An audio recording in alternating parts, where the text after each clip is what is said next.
Yo, what's going on, guys? Welcome back to another Flesh and Blood stream. Tonight, we actually have some Silver Age gameplay coming your way, I promise. Last night, we really just did spoiler talks all night last night, which was a lot of fun. I did enjoy it. But tonight, we are actually going to get to play some Fi and Silver Age. We have some new cards we're going to test out. A couple of them we've seen on stream up to this point, but a couple of them are new, and I'm intrigued to try them out and see what you guys think about it.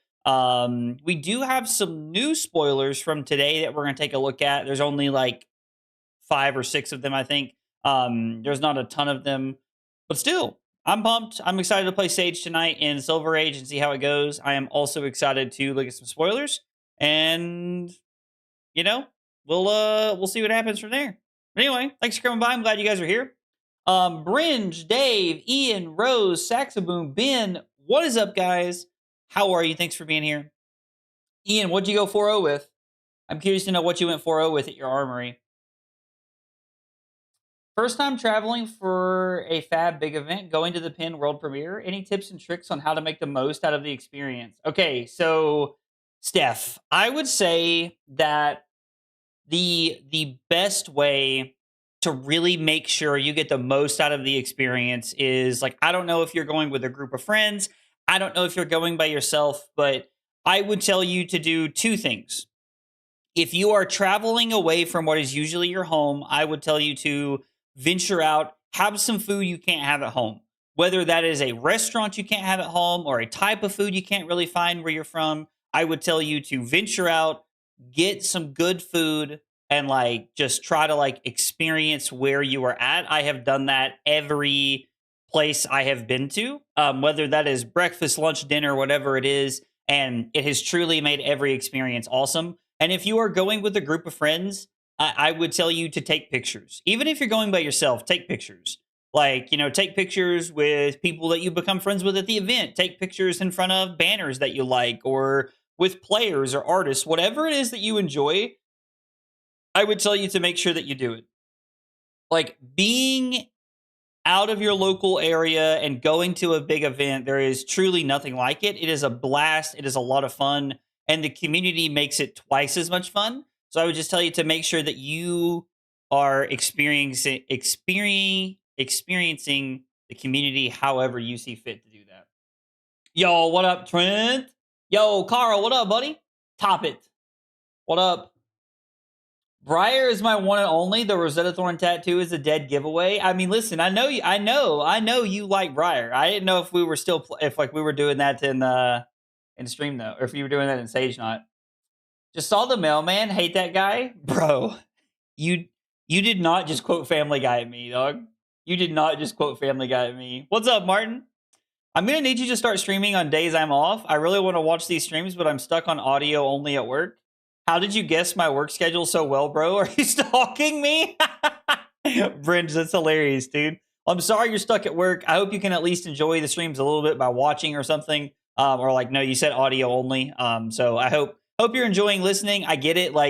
When I am at work and I am doing stuff during the day and I'm working on projects, I have streamers that I listen to during the day. I will turn them on one monitor and I'll work on the other 2. Or something like that, or I'll put an earphone, an AirPod in, and I will just listen. So I get it, and I appreciate that you come by and do that. It means a lot. Yell something crazy his coworkers could hear. Oh, dude. No, man, I'm so not spontaneous. I'm so bad at this. Yeah, I failed this assignment. I'm so sorry, Trent. I'm sorry. That was so bad. Umbrellas. I don't know. That's the only word I could think of. Trent said yell something, and umbrella was the only word that came to mind. I have no idea why. I have no idea why. This is embarrassing. He's watching not safe for work video on company time. I don't think that's necessarily the case, but I'm here for it nonetheless. Okay, anyway, so we do have a few spoilers we're going to look at, and then we're going to jump in and play some games. These are all ones that we have not seen since yesterday's stream. We are going to take a look at about those 5 or 6 spoilers, however many it is, and then from there, we are going to be playing Fi. We are going to be getting some Silver Age Fai games in tonight. That is the plan. We are actually playing Fai tonight. I promise. All right. First up on spoiler list is High Current Currency. This is a 0-cost blue non-attack action, block 3. Remove all energy counters from target non-hero permanent and opponent controls. Create that many gold tokens. I was reading some Discord chats today, and people were saying that there's only like a handful of cards. Like there's only like 3 cards. That there's only like 3 cards that like you could even like remove energy counters from them. And the most relevant one is Tunic. And it's really interesting because if you play this card and they have 3 counters on Tunic, they can just activate Tunic counter in response, and then there's no energy counters on it. So like like you have to catch them with 2. I don't know. This card seems this seems pretty mid. I'm not gonna lie. This seems pretty mid. LeBreton, we're gonna go with that. Thank you so much for the follow over on Twitch. I appreciate you being here and hanging out. Guys, if you are here for the first time, you are new to the channel, we got 3 questions we ask everybody when they're new. What's your name? What got you into Flesh and Blood? And what are your favorite hot dog toppings? Blue, block 3, take a counter off Tunic, make 2 gold. I mean, yeah, like, I don't know. Like, it being a blue block 3 that, like, works with Kodachis and a 0-cost, like, card is pretty cool. It doesn't feel like it's good right now. It feels like it'll maybe be good in, like, a year or 2 is kind of where I'm at. I don't know. Like, I don't know. Like, it seems fine. Like, make 2 gold tokens. Like, if you were playing this in Victor, you would be forced to arsenal it, play it, remove 2 counters from your opponent's Tunic, and then from there, you can just, like, make 2 gold, draw a card, and arsenal card. I don't know. It seems fine. Like, I mean, I don't know. I mean, I don't know. Maybe I'm crazy. Like, this card just doesn't, like, it doesn't seem like it's that broken. It just seems fine. If it had Go again, I feel like this card would be really good if it had Go again. But like, I don't know. If it had Go again, it would be better. Yes, Michael, it definitely took us longer than I thought it would to go through all the commons and rares, and we didn't even finish last night. So I kind of hate that, to be honest. I kind of hate that. Yeah, this feels mid AF big time. Hey, Dot, what's up, dude? So, Dot, we didn't get to play Fai at all last night, and in the interest of making up for that, I'm not going to go over the rest of the cards tonight. We are covering the spoilers right now, though, that we didn't get to see that came out today. Also, Mekado, what's up, buddy? Kasai can win now against Pleiades. Are you referring to this card because you can use it to remove Tunic counters and make gold to set up for bigger, like, ally tokens? Like, more allies? I'm going to target my own Tunic with it. It says non-hero permanent and opponent controls, unfortunately, Dustin. Unfortunately. We are 100% going to talk about the Draconic cards. I want to pull up the Draconic cards and talk about those. 110%. We're going to talk about the ones I'm playing and the ones I'm not playing because some of them I think are better than the other ones. But anyway, I don't know. This card seems fine. Like, maybe I'm wrong. Like, this would definitely not be the first time that I have been like, oh, this card's super mid, and I was just wrong.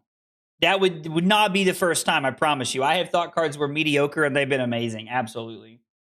Man, I thought I was big braining it. I mean, dude, don't get me wrong. Like, Dustin, like, we would probably just jam Tunic back into Victor and just wait. And when Tunic rolls up to 3, we would just play this card, make 3 gold tokens, and pass. Like, this card could be really good. It could be really good. I'm pretty sure it says an opponent controls on purpose. Hey, what's up, Annabelle? Carl, we're going to take a look at all the cards that came out today. All right, so the next one we're going to take a look at is Bone Puppetry, which this image is still loading. There we go. Okay, this is a Necromancer Equipment Arms Block 2 Blade Break. When this defends, you may return an ally from your graveyard to the arena. Oh, wow. That's pretty good. If you do, at the beginning of your end phase, destroy it and discard your hand. Okay? So you can return an ally on command by blocking 2, but you have to destroy the ally at the end of the turn.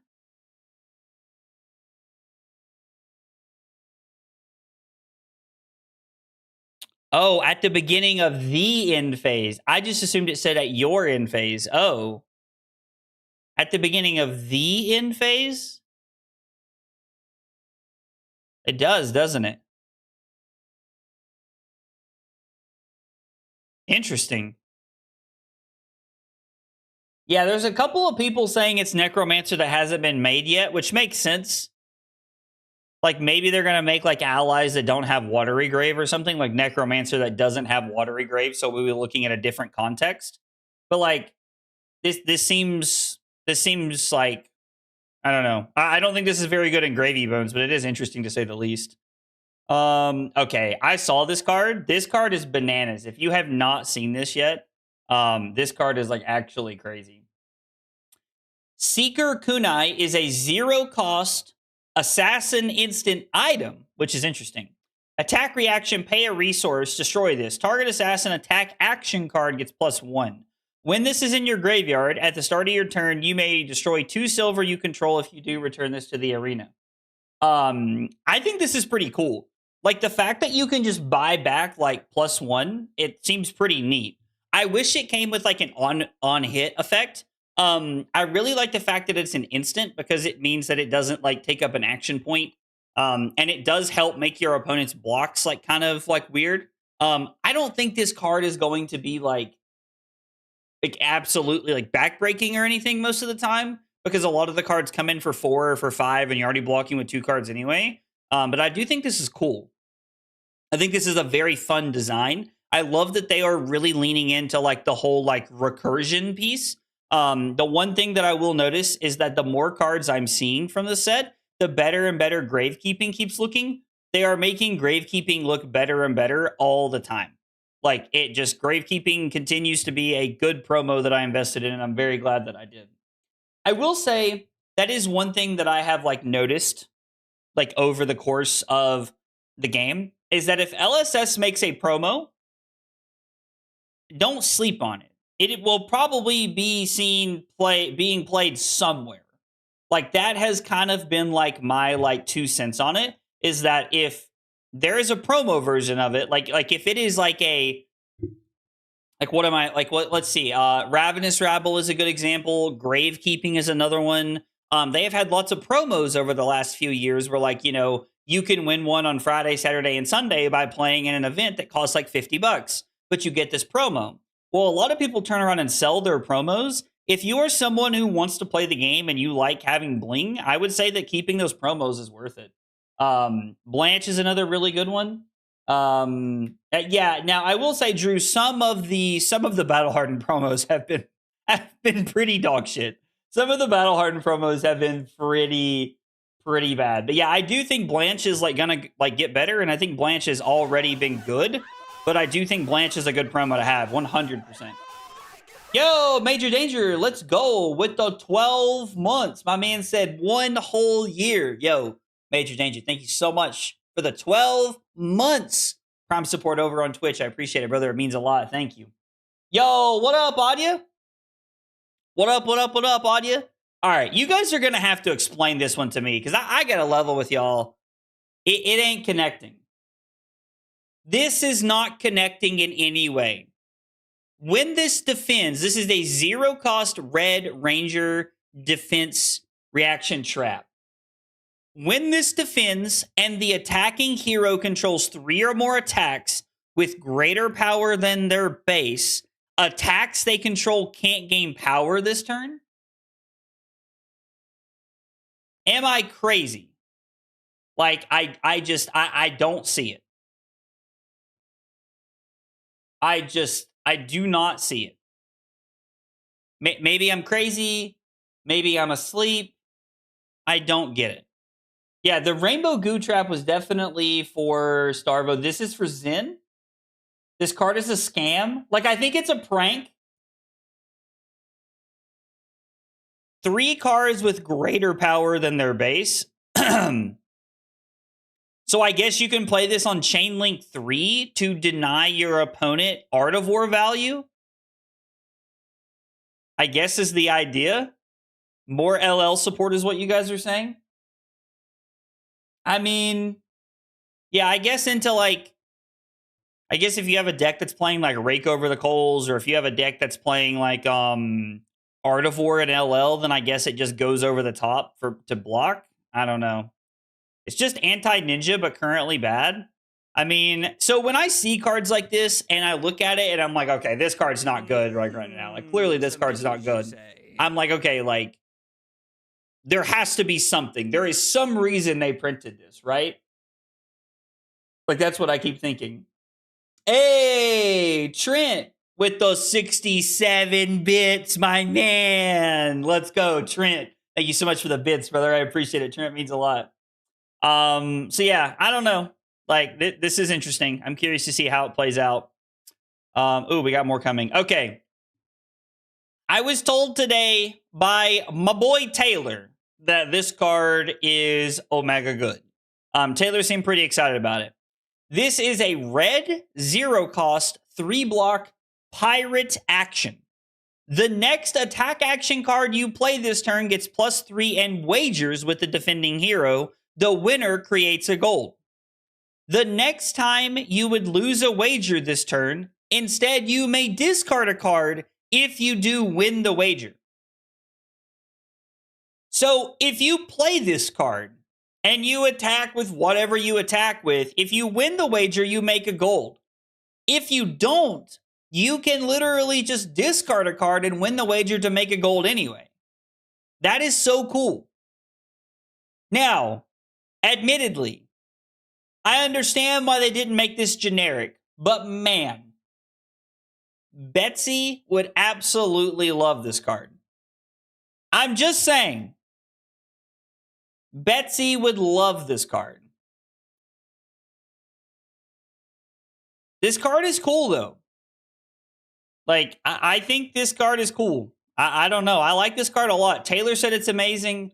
I really like this card. It looks sweet. Like, this card seems like it kind of does it all. I don't know. So I will say, Jay, I'm with you on that one. The fact that Boost Puffin did not really get anything besides, like, Sky Warden Jr. is pretty sad. I don't know. Like, it is kind of weird, I think. I mean, I don't know. Yo, Kasu, what's up, dude? Betsy and Olympia crying over a good wager card? Facts, though. Facts. Of non-ally attacks, depending on the matchup for them. I mean, yeah, like, I think this could have, like, very, like, decent value in Gravy for sure. I haven't heard anybody talking about playing this in Gravy yet, but, like, I've also been pretty busy with work, like, today and yesterday, so I have not had a chance to really get everything put together, or, like, really, like chat with the guys about stuff, unfortunately. But this does seem, like, solid. Like, it seems like a good card. Like, I like this card quite a bit. I also really like the EA treatment of this card. Like, it's going to be a really, really cool EA to, like, have and own, I think. We haven't seen the mech M, I think. Is there still a mechanologist M waiting to come? For Betsy and Olympia, and they made it as a pirate? Oh, I know, Julio. It's criminal. It's criminal. Absolutely criminal. I hope we get a head slot like Crown of Dominion that turns you into pirate instead of royal. That would be kind of cool. I don't know that they'll do that, but it would be cool. That would be very cool. Oh, this is 3 floatings card. So this is a 1-cost ally with 2 health and 2 power. It has action, tap it to attack. If it is untapped, it gets Spell Void 2. I mean, this seems pretty cool. Like, I don't really think Gravy needed any help in the wizard matchup, but this does seem pretty cool. I don't know. Oh, all the Met cards are revealed? Okay, I was told that all the Met cards are revealed. I did watch the 3 floating video, so I'm going to tell you guys 2 things right now. I watched the 3 floating video, and I watched the DM Armada video. You guys should go watch them. DM Armada and 3 floating have a, like, tendency to use music in their videos that they, like, own the rights to, or they, like, it's not ad free. And so, like, if I play it, it takes away all of the ad from my stream, so I can't play their videos over my stream. But I will tell you, if you have not watched DM Armada's video, you should go watch it. It is almost like an homage to everything he's done for card games and, like, players and everything else. Like, I posted it in the Discord. If you're not in the Discord and you'd like to see it, !Discord. But the video that DM Armada made was honestly something else. I just sat and like was kind of in shock and awe. It was amazing to see. But yeah, I don't know. Like this seems really cool. I don't know. This seems really cool. So they banned cards from Gravy only to slow him down for 3 months and then going crazy with the new releases. I mean, they probably banned cards to make new, like, room for the new stuff is probably what happened. All right. And here is our last ally we have not seen today. This is Bubba Lubba. Run Aground. What an interesting name. This is a 3-cost, 1 power, 5 health ally. This enters the arena with a +1 power counter on it. Action. Pay 1, tap this, attack. Or you have an action, which is remove a +1 counter from an ally you control, destroy an aura token with Go Again. So destroying an aura token, I think, is the important part of this. Because if you were just able to destroy an aura, that would actually just kind of be nuts. I mean, if Gravy Bones had the ability to destroy auras after the rules changed with Clash, Prism players might actually just be on suicide watch. So I'm glad that this is tokens at least. Like I think it's good. Excuse me. I think it's good that it's tokens. Like I'm glad that they made it tokens this way. I do think that some of the new allies are pretty good. Like I mean, I don't know. Like destroying tokens seems okay, but not broken. So like it seems cool, but like not insane to me. Let's go. Zyreko, dude. Let's go. 5 months of Prime support. Zyreko, thank you so much for the 5 months. I truly appreciate that. It means a lot. Thank you. I was hoping for more Fang support. I do wish the damage on a hit with the new attack react card counted as a hit, but then again, that might be too strong. I do think that would be a little too strong, but I get what you're saying. We were talking about this last night, and you guys can hear the full discussion tomorrow on Breakpoints, but when Taylor, Sam, and I were recording the podcast last night, we were talking about how the distribution of cards has been very weird. Like how LSS decided to distribute cards and what classes, like what heroes get cards has seemed very odd, so I don't know. I need the last Guardian card, and I need it now. I don't know when we're going to get the last Guardian card. Does anybody know? Are there spoilers tonight while I'm live? Does anybody know? Will the Sage precons be on General Sell in London? I would assume so, Jay, but I don't know. I won't be in London, so I'm not sure. Gravy gets 20 cards. Screw the other pirates. I mean, that's kind of how it feels, Dot. Like I think that's like weird. Like it actually feels like the Puffin deck got very little. I don't know. I do have one question, or like one favor for you guys. I guess you could call it a quest. As we go through the night, if spoilers pop up, please let me know. I mean, I don't care if that means getting in all caps in the chat. Please let me know if a spoiler pops up after the game is over. We will pull it up and take a look and talk about it, because I would like to talk about spoilers. I love spoiler season. I love talking about them. It's a lot of fun. So, all right. So Yuki's is to be determined on the time. That's all that Yuki's is left today. Hero theories. I mean, I'm not exactly sure what you mean, Carl. Like what you mean by like hero theories. Sometimes I wonder what the dev testing house meta looks like and how that influences what hero they develop cards for. So, Trollin, it's always so interesting, right? Because, you know, the devs play the game a certain way and they think about the game a certain way. And I think that when they are testing things and when they are thinking about things, they have a lot of things in mind. Like one of the best examples I will give you is that they didn't think Gravy was going to be as big of a problem as he was, because they thought Aurora was going to be in the meta to, you know, check Gravy Bones when he first dropped. And that just wasn't the case because Aurora had already LL'd. So there are some things like the player, like how we value things, how we build decks, and as the player base, how we, play things kind of dictates how fast something might LL or how slow it might LL. But I am a firm believer that the dev testing like meta is probably vastly different than how we approach the meta. I'm not going to say vastly different, but I do believe that it is different. I definitely believe that like they know things we don't, or they have like little like interactions and pieces they've put together that we just haven't seen.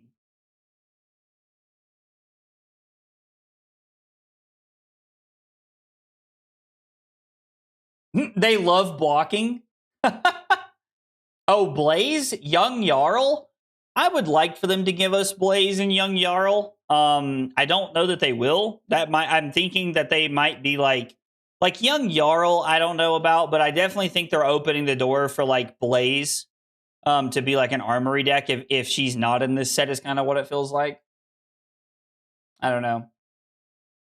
We were still in the aftermath of LSS thinking Gravy was going to be not as good, and the dev cycle is like 2 years. So this was supposed to be Gravy getting his catch-up cards. Yeah, that scares me, Milk. That scares me. Truly, that scares me. I think that's why they changed the rules. I think that Gravy is about to get some serious upgrades. And so they changed the rules to make it to where like what was already basically an unwinnable matchup is now playable at least. Puffin is very close. Like, Puffin is very close to being there. To being close. I think the decision to keep Puffin down is intentional. The deck needs more support in other directions other than boost, which is what they should truly do with her. Look at Lighten the Load. So I wish they would continue to do more things. Like, I wish they would continue to, like, branch out. And I think that they took a shot in the dark with some of the pirate cards that we see. Like the 0 for 4 that says you may destroy an item or discard a card, and this gets like go again. Like that's giving like non-boost Puffin a 0 for 4 with go again, which like you're now incorporating things like Soup Up into the deck, and like you can probably play like other pirate cards, and so you're turning it less into a boost deck, and you're now turning it more into like this like more like streamlined aggro deck, which I think is cool.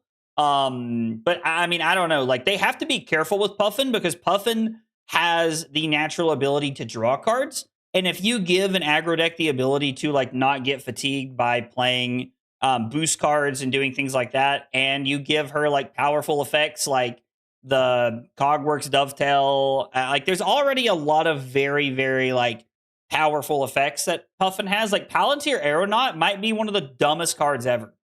One of the dumbest cards ever. I mean, this card's cool.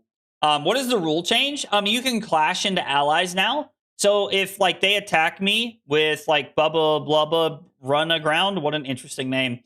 If like you attack me with this, I can put a test of strength in front of it, and we actually clash now. And so they changed the rules on how allies work. Like Face Purgatory works on allies now. There are multiple things that they changed about the rules. You should look at it, Kasu. It's pretty cool. I mean, her weapon is fine, right? Like it's a 3 power, it's a 0 resource 3 power weapon. Like I think that's pretty cool. You know what's sad? The new wager card works versus allies, while Olympia cries in the corner that most of his doesn't work versus allies. That is true. That is true and pretty sad. Like I have to agree that is like pretty sad that it doesn't work that way. So yeah. Anyway, before we take a look at the file list, I know we're not gonna look at the rest. I don't want to look at the rest of the spoilers because I denied you all us playing actual games last night. But I do want to talk about some of the Draconic cards. Let's see, where were we at?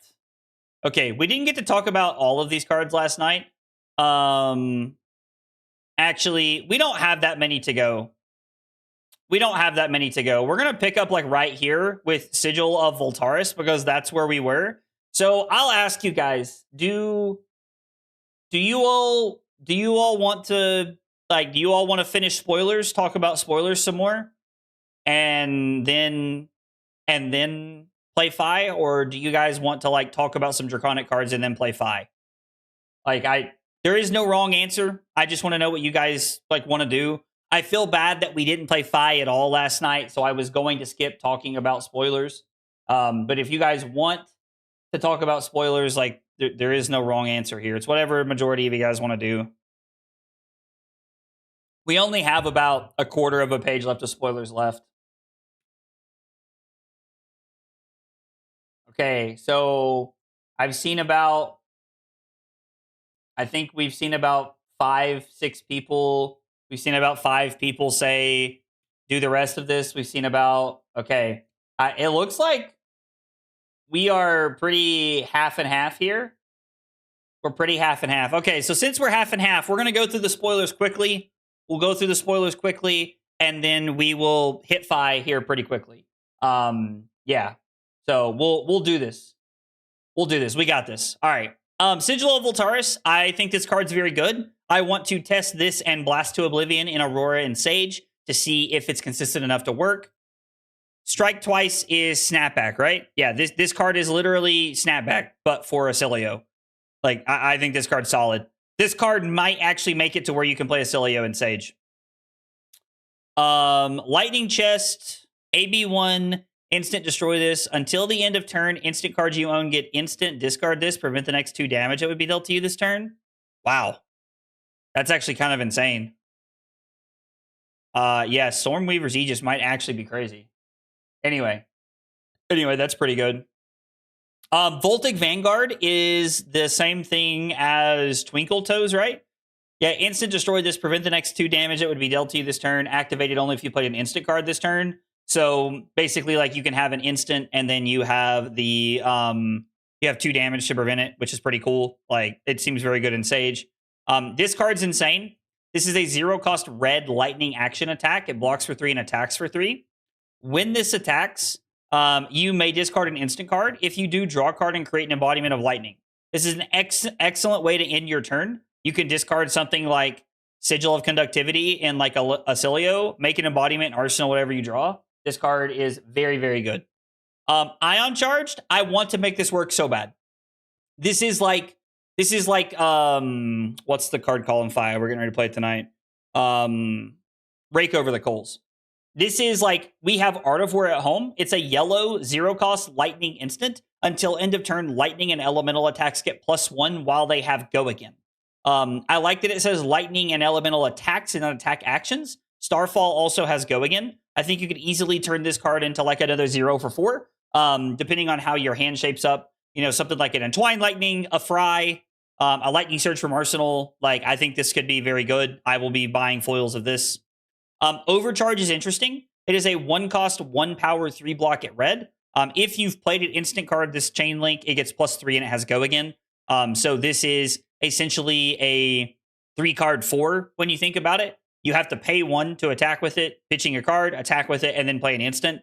Now, like, Lightning Press makes this a 3-card 7, which is still below rate. But in Sage, it could be very good. I don't know. It's really cool. It seems like 1-cost Flittering Charge is what Dave just said. I don't hate that. Ion Charge is in the gym packs. Oh, even better. Oh, I love that they made Red Cloud Cover. I actually think Red Cloud Cover is gas. I know that that's like kind of weird because we're trying to play offense with Lightning, but Red Cloud Cover, good. Okay. Now we are talking about the Draconic cards. Haboob. There's a card called Haboob.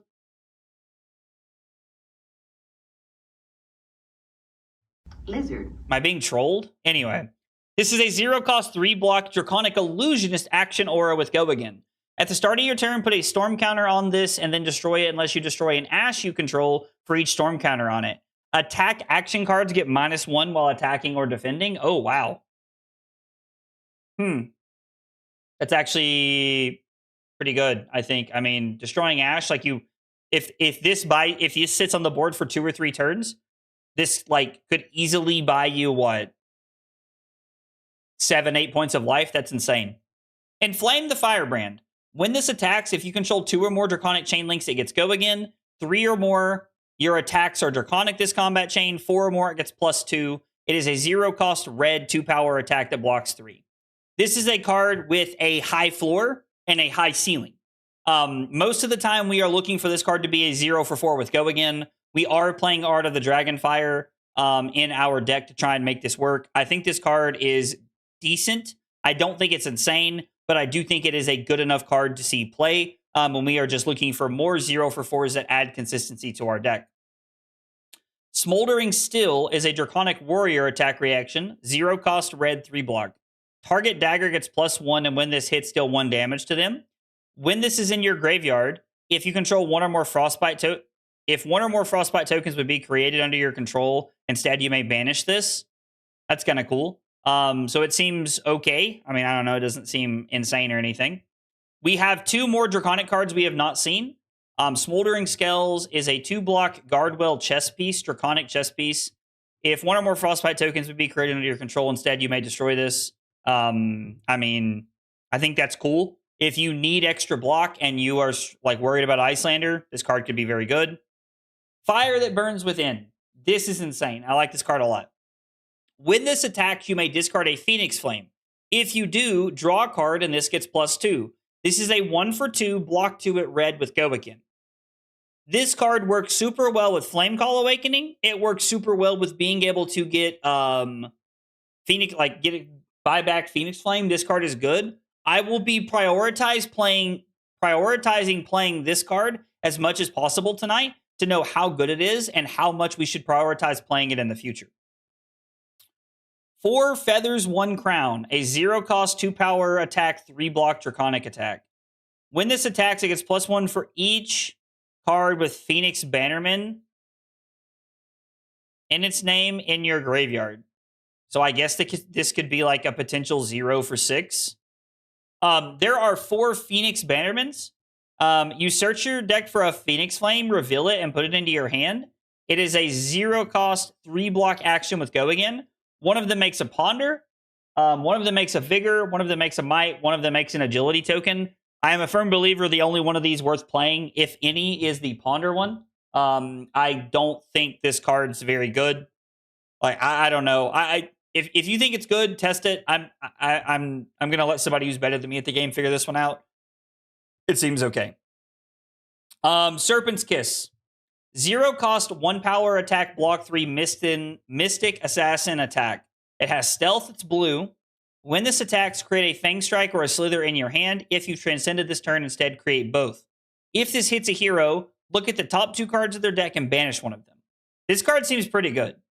Like, and I think this is gonna be okay in like new if she's good in if she's good in Silver Age. And I've seen some people toying around with new. So I think a card like this could be pretty good. Wax and Wane, Mystic Illusionist instant, blue, 0 cost, choose one or both. Put a +1 counter on target blue aura you control. Put a +1 counter on target aura with ward you control. So it could be both. So you could put 2 counters on something. That could be pretty good. Shapeless Form is a Mystic Ninja attack action.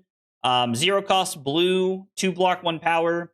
Whenever you play an attack action card with Ephemeral, choose a name, it gets the chosen name. Okay, so we're doing like life of the party stuff with this. I don't know. Like, this seems like pretty cool. Oh, is there more at the bottom? If you choose both, search your deck for an inner chi, reveal it, shuffle, then put it on the top of your deck. Oh, so it also tutors up a chi for the next turn. So Wax and Wane's actually like really good. So yeah, Shapeless Form, you can do some pretty cool stuff with naming cards. Like it sets up like combo lines. I like that. That could be cool. Kimono of Layered Lessons is a Mystic Equipment chest, 1 block with Cloaked. Instant, pay a chi, 3 like transcended resources. Turn this face up, put a +1 counter on this for defense at the start of your turn, destroy this. So you can turn a chi into a 2 block basically. Like, I don't know, it seems pretty cool. There are 2 Mystic cards in here we have not seen yet. Reduced to Mist Form is a Mystic instant with cost X and blue. Choose X equipment with Cloaked you have equipped. Turn them face down. Interesting. So you can flip them up, block with them, I guess, and then flip them back down. Interesting. Fluid Motion. This is a 0-cost 3-block blue 2-power attack. If you've created a card this turn, this gets go again. I do like this card because it's a 3-block. It has a high floor, and it also allows you to transcend. So I mean, I think this is pretty cool. I think this card's good. Manifest Muscle is a 3-cost 5-power 3-block blue. If you've created a card this turn, it gets +1. Somebody told me that this is a good way to make an instant speed popper, which is kind of neat. But other than that, it just kind of seems okay, I guess. It's a 2-card 6. Mystic Defense Reaction blue, 0-cost 2-block. When this is defending, if you've created a card this turn, it gets +1. So in Zen, or I guess more like in New. I mean, I guess if you make a Spectral Shield in Enigma, this is a 3-block. This seems like it could have value. So, I mean, it's a blue enabler that also blocks for like 3 or 4, depending on what you're making. Seems pretty good. Billowing Mist is a 0-cost 2-block mystic action. It's a blue. Your next attack this turn gets +1. The next time you would create a card with Ephemeral this turn, instead that create that many +1. Okay. So it's a +1, and you get to make like 2 Crouching Tigers. Okay. Let's see. Look Within is a 0-cost 3-block mystic action blue. Search your deck for a chi, reveal it, shuffle it, put it on top with Go Again. So I guess it's like a 3-block Transcend Enabler. I don't know. Interesting. Spreading Mist is a 0-cost blue 2-block mystic action. Your next attack this turn gets Go Again. The next time you would create a card with Ephemeral, get that many +1. Okay. So you're giving something Go Again, transcending, and also like you have the create extra tokens thing. We are now to the Chaos section. Topsy Turvy is a Chaos headpiece with AB1. Instant destroy this until end of turn. If one or more cards will be put on top of your deck, instead they're put on the bottom. If one or more cards will be put on top of your deck, instead they're put on the bottom. Interesting. I guess I'm not really...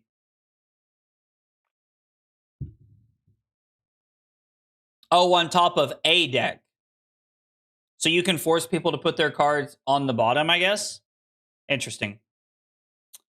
Tome of Pandemonium is a 1-cost yellow Chaos action 2-block. Banish the top card of each hero's deck. You may play them this turn. This card is absolutely insane. This card can do some of the craziest things I have seen. But I also saw somebody the other day say, oh, I'm going to play this, banish my Shelter from the Storm, banish your Sink Below, and pass. Because you don't get cards you can play. So this is a high-risk, high-reward style card. You could hit absolute bankers. You could hit nothing. It is interesting, though, that you can play both of the cards, though. This card is really cool. I like the card on this. This really lives up to the Chaos name. Descend into Madness is a 0-cost blue Chaos attack reaction 3-block. Banish a random card from the defending hero's hand, then they draw a card. Banish a random card from the defending hero's hand, then they draw a card. So this is going to block 3, banish a card from your hand, and then you're going to draw a card.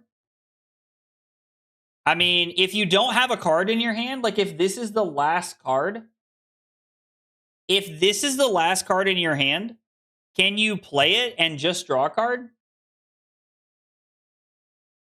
Oh, it's an attack reaction. Oh, I'm sorry. It's an attack reaction. My bad. Okay. Well, I guess that's kind of interesting. You are taking a chance you mess up their hand. It blocks, and if you're playing offense, it's cool. Okay. Seems fine. Concoct Disorder is a red 1-cost 4-power 3-block attack, Chaos attack action. When this attacks, each hero puts the top card of their deck into their arsenal. If 2 or more cards are put into the arsenal, this way this gets Go Again.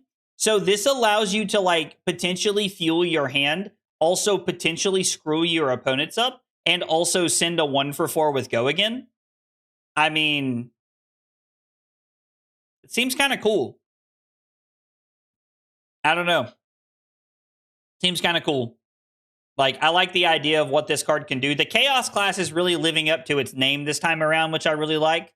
There is a cycle of Concoct Disorder. Red attacks for 4, yellow attacks for 3, blue attacks for 2. Hyperinflation is a 0-cost red chaos attack action that blocks 3 and attacks for 4. When this attacks, cards cost 1 more to play this turn. And it has Go Again. So this is a 0 for 4 with Go Again that makes everything cost 1 more this turn. I think there are some really cool things you can do with this deck. Like with this card. This card seems really cool. Like, you're basically just Channel Lake Frigiding everybody. It is a symmetrical effect, so it hits both you and this and them. Like, I don't know. This is interesting. Hyperinflation is a cool card. I really hope somebody makes this card look like a lot of fun, because it seems really neat. It looks really cool. Tough as a Rock is a blue Revered Brute action 3-block 3-cost. It has a star for power. If you have less life than each other hero, this card's base power is 6. Otherwise, it's 0. So you're playing Tough Nut. This is a Revered Brute card, so this is for Tough Nut. And it's a blue 6, basically, if you have less life. That's kind of cool. Energy of the Audience is a Revered Guardian action attack. It is a yellow 6-power 3-block 3-cost. If you have less life than each other hero, this gets +1 for each aura of suspense you control. So you could easily, depending on like what you have going, like if you're playing actual Pleiades and not Fatiguides, you could have this like, you could send this as like a 2-card 9, depending on how many things you have in play. That's kind of cool. That's kind of a cool card. Comeback Kicks is a 1-block Revered Equipment Legs. Whenever the crowd cheers you, if you have less life than each other hero, you may destroy this. If you do, gain 1 action point. Oh, cow. Holy cow.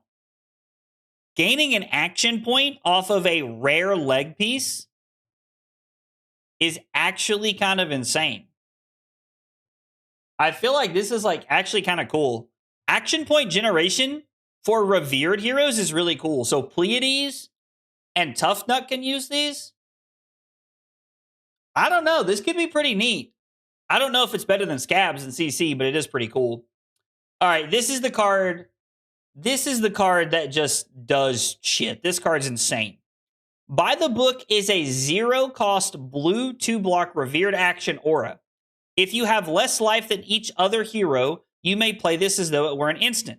Heroes cannot draw cards during action phases. At the beginning of your action phase, destroy this. Blood Rush Bellow is now a pitch a card, play a card, discard a card, do nothing. I mean, technically, you could still have a card in hand, I guess, and throw Claw. Like, this card is insane. By the Book has so much potential. This card is absolutely bonkers. You are making Fatiguides even more of a tool deck, even more of like a toolbox deck, which is crazy. Like, this card's very good. By the Book is insane. Emboldened by the Crowd is a yellow Revered defense reaction that blocks for 6 and costs 3. If you've been cheered this turn, this costs 3 less to play. So if you hit off Tough Nut on their turn, this is free and it blocks 6. You're taking away the ability to Tough Nut on your own turn, but it does seem cool. There's also other ways to get cheered, so like this could be pretty sweet. You could also play this in Pleiades, because it just says Revered. I mean, if you block with the headpiece that says, it's like a 1-block headpiece that says when this blocks, like you get cheered or whatever, this becomes free. That's actually kind of insane. I think this card will be like, man, maybe there's a really good Pleiades list in Sage. Hulk Up is a red 4-cost 8-power Revered attack action that blocks 2. If you have less life than each other hero, this costs 1 less to play. So it's a 3 for 8. It's Wounded Bull. If you have less life, it's Wounded Bull is like all it is. There's a cycle of them. Stadium Security is a red 3-cost 7-power Revered attack action that blocks 2. When this is in your arsenal, if you've controlled a toughness token this turn, this gets ambush. Oh, that's kind of cool. I kind of like that. I kind of like the Stadium Security card. That works out pretty well. That works out pretty well as like a way to ambush things. That looks cool. Okay, this card is insane. If you've not seen this, this card's nuts. Chain of Brutality is a 0-cost red, 2-power, reviled brute action attack that blocks 3. If this has 6 or more power, it gets go again, and when this defends a hero, when this hits a hero, the next action card you play this turn has 6 base. This card is insane. This card is actually insane. You get to play this. Activate RKO, make this a 6-power attack. It gets go again. And then you get to throw Mocking Blow, and if you are at a higher life total, you now just have the ability to have it turned on, and it's a base 6. You don't even have to activate RKO. So you get to go 6 go again. Into red, Mocking Blow is what, 10?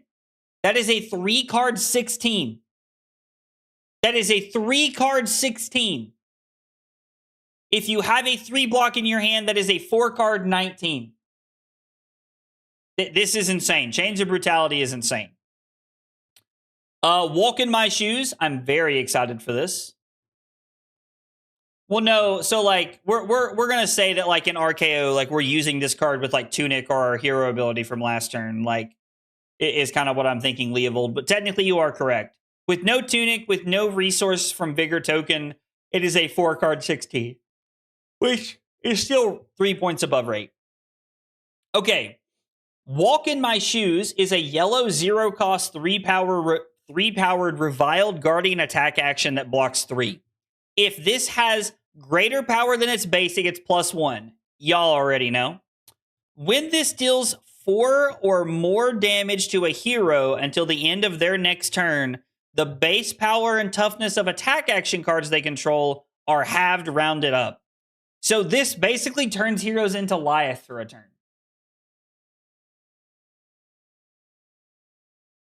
I mean, this turns like heroes into Lyeth for a turn. I'm interested to try this. I love that they are continuing to give Lyeth cards that do things. I want to play this card very badly. I really just miss playing Lyeth, to be honest with you guys. Two-Faced is a reviled equipment headpiece 1-block blade break. When this defends, the attacking hero draws a card. Then we look at their hand and choose a card, and they discard it. I think this card's better than everybody else thinks. I've heard a lot of people saying that this card is, like, super mediocre, but, like, I think this card's really good. I've heard multiple people say that, like, this card sucks, and I just don't get it. I think this headpiece is great. You are getting to hand pick the card you want out of their hand. Like, if you're playing against, like, oh, there's a Spinal Crush, I'll take that. Oh, you have 1 blue, I'll take your 1 blue.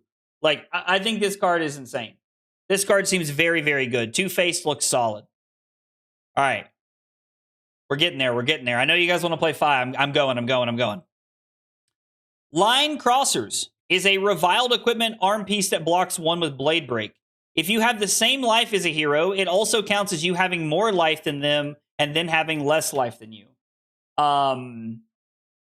I think this card is actually really good. There's a world where you can play this card in RKO or in Lyeth potentially. Like if you're playing Mocking Blows and stuff, I think you can play this card in Silver Age and potentially make the hero work as early as like turn 1 if you need to. So that means that like going first, you're getting automatic value out of this. I think this arm piece is pretty good for Silver Age. Leave 'em Speechless was John's. This was Lupine Fiasco spoiler card. His video is hilarious if you haven't seen it. This is a 0-cost reviled action or a 2-block blue. If you have more life than each other hero, you may play this as though it were an instant. When this enters the arena, name a card. The named card can't be played from hand while this is in the arena. I hope everybody understands like why this card is good, because just the effect of like the ability to null time zone your opponent is pretty solid. And the fact that it can be played as an instant is really cool. And there's probably a way where you can pair this with Two-Faced and see what they're trying to do for the rest of the turn, and then you can name this. I don't know. I like this card. Leave Him Speechless seems pretty good. Snarky Prick is a 0-cost, 1-power reviled attack action at red that blocks for 3. When this attacks a hero, look at the top card of their deck. If it's red, destroy it, and this gets +4. So Snarky Prick is like just like Mocking Blow against Briar. Like you just get to play like Mocking Blow, like copy 7 and 8 in Silver Age against Briar, or like other redline aggro decks. Look at the top card of their deck. If it's red, destroy it, and this gets +4. The fact that you're destroying a card and making this a, like with a resource floating from a Vigor, a 2-card 10 is very powerful. This card seems really good. I like Snarky Prick. Yeah, we're basically just getting more Mocking Blows. I like this card a lot. Insult to Injury is a cycle. This is a red, 0-cost, 3-power reviled attack action that blocks for 3. When this attacks a hero, if you have more life than them, this gets to go again. Is this head jab? Is this reviled head jab? Am I reading this right? Reviled head jab? Like, am I misreading this? Like, if you have more life than them, this is reviled head jab, right? Because that's kind of what it seems like.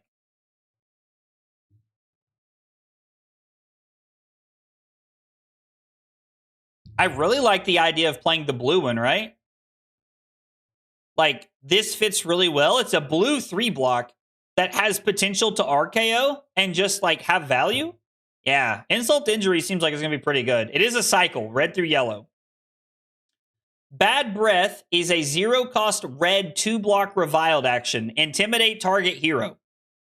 The next time an attack you control hits this turn, create 3 might tokens. Whoa, whoa, whoa, whoa, whoa, whoa. Did we get like an interesting version of Talk a Big Game?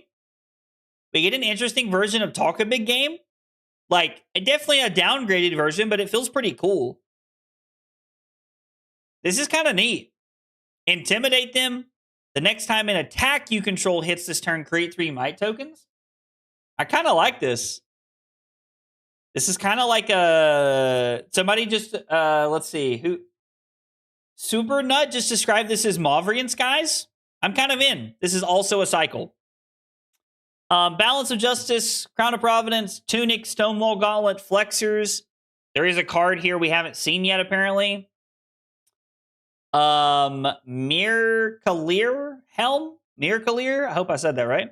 This is a generic headpiece 1-block. If you control a gold, it gets +1. It does have temper. Action, pay 2, destroy this. The next time you would draw a card from a gold, instead draw 2 cards. So you're spending 4 resources. You're spending 4 resources to draw a card anyway. Which means it's a 2-block. And then you just, if you have 1 gold, you get to spend extra resources to draw 2 cards. Huh. Interesting. This is Bunkerbeard. Burnished Bunker Plate. This is Bunkerbeard, but with a chest slot, right? Destroy this. You may add an action card from your arsenal to the active chain link as a defending card. Yeah, this is Bunkerbeard. Unyielding Grip is interesting. I've seen people playing this in Sage. If you have no cards in your hand, this gets +3, and it has Blade Break. So, Unyielding Grip, if you have no cards in hand, blocks for 3.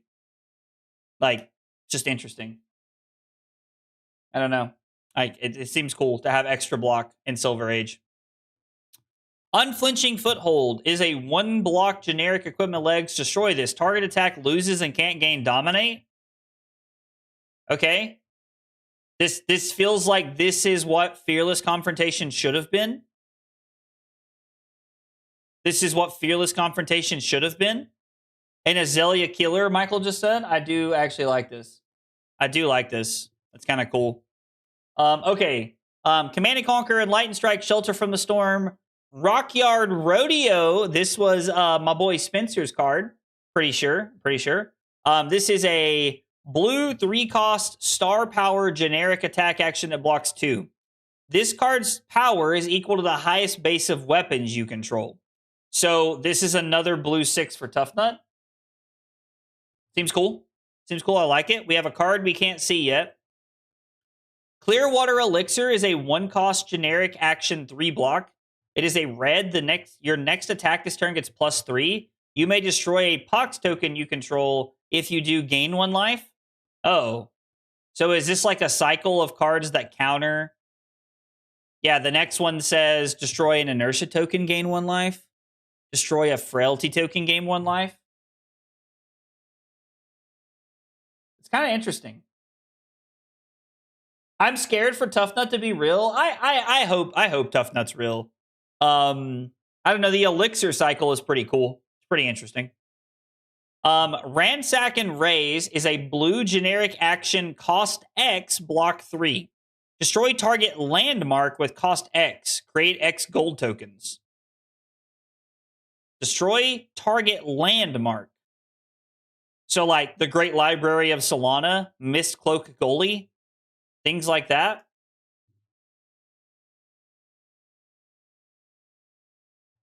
Huh. Interesting. Destructive Tendencies. A blue 0-cost generic instant. Choose one or both. Remove all counters from target item token. Remove all counters from target aura token. The fact that this says token is interesting. I do like that it has the Fast and the Furious. It has the gorilla and the lady from Fast and the Furious on it. Target item token. Like you could mess up like hyperdriver tokens, I guess. I don't know. Pilfer the Tomb is a 0-cost blue generic instant. Choose one or both. Banish target instant from an opposing hero's graveyard. Banish target yellow card from an opposing hero's graveyard. I'm actually super hype about this card. I'm hoping this card's good. I'm hoping this card's good. Like, I really want this card to be playable in multiple matchups. I think this is kind of cool.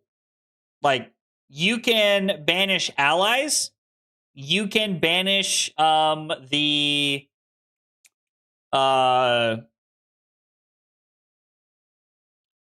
So I think one thing that you can do here, and this is just something I thought about, and somebody correct me if I'm wrong here, but I think you have the ability for your opponent, if they have a ley line in the graveyard, they play Scuba, activate Hook, and then they attack with Scuba, targeting the ley line, you can banish this, and they no longer put a card on the bottom, which means they don't make a gold, and you can blow up Hook. Does that work this way? I mean, Remembrance already banishes itself. This was definitely made when CYB was a thing. That would make sense. Yeah, does that work that way? Can you deny them gold entirely and blow up their Hook that turn? That's pretty cool if you can. Rose says yes. Shatter Sorcery, a 0-cost generic instant blue. Choose one or both. Destroy target aura permanent with sigil in its name. Prevent the next 1 arcane damage that would be dealt to target hero this turn. Target aura permanent with sigil in its name. So more aura hate. And then Drag Down is pretty cool. I think Drag Down is pretty cool.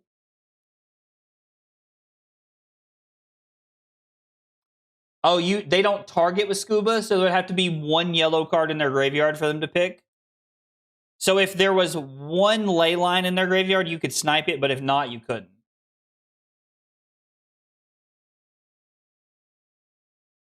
Interesting. When this defends an attack, it gets -3. This looks really good in Lyeth, right? Like, this is just a, like, another, like, 3 prevention defense reaction that we have. It blocks for 0, which means there's no, like, major blowout. The -3 is also interesting if Bolton becomes a problem. I'll probably buy foils of this for my Lyeth deck. Because, you know, I have a healthy obsession with playing Lyeth. Lizard. Yeah, I don't know. Sure. I'm assuming there's one instant. Yeah. I don't know. I like drag down. Anyway, these are the antiquity cards. There's still one more antiquity card. We don't know what's coming. I don't even know what I hope it is.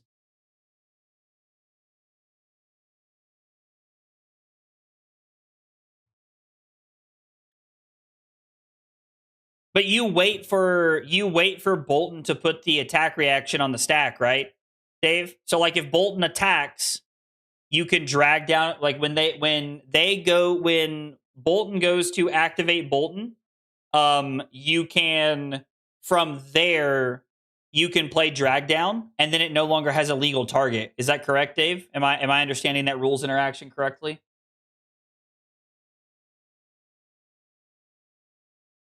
I don't think there's any more antiquities left. I think this is all the antiquity cards.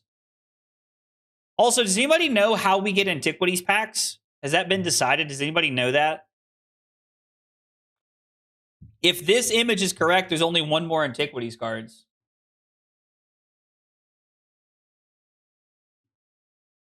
Oh, 11 through 38? Oh, shit. My bad. My bad, whoever says that. My bad, whoever said that. My bad. My bad. You were right. You were right. My bad. I'm just going to shut up now. Don't listen to Streamer Boy. He has no idea what he's talking about.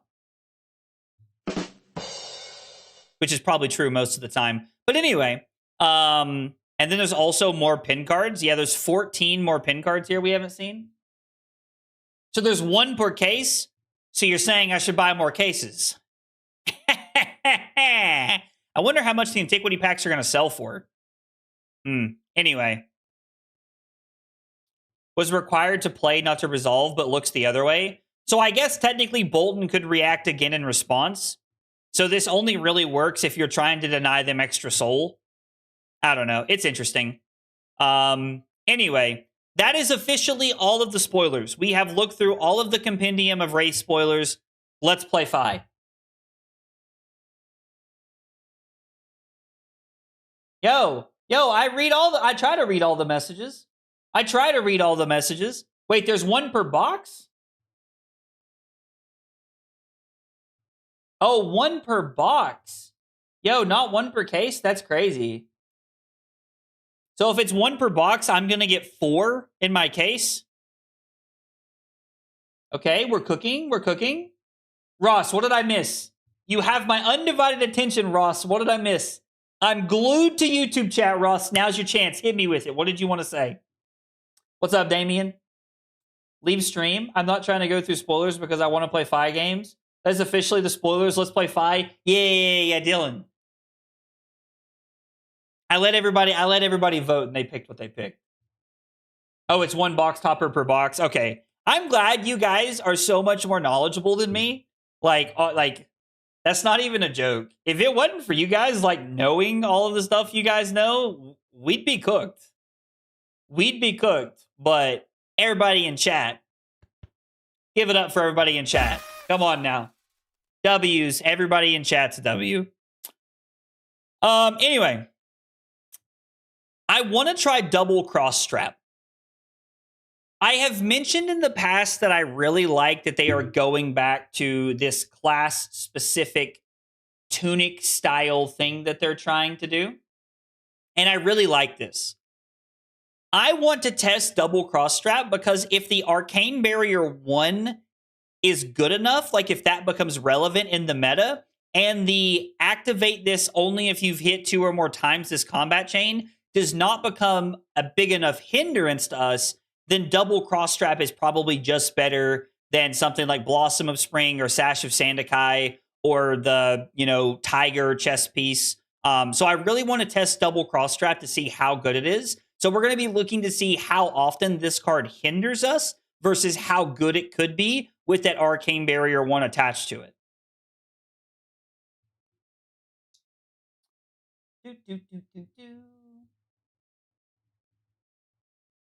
Cross strap.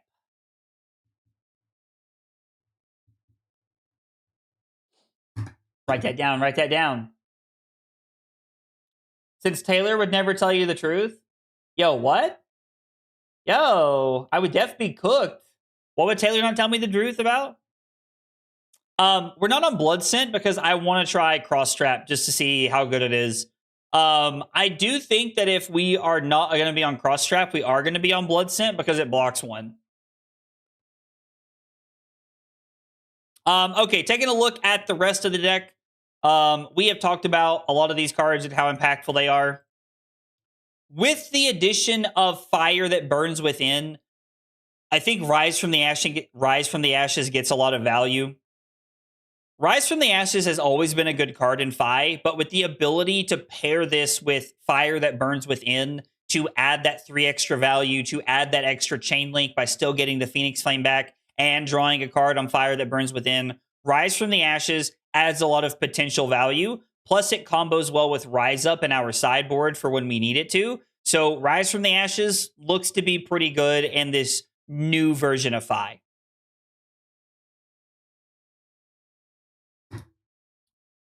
Can't take no more. Do do do do do do do.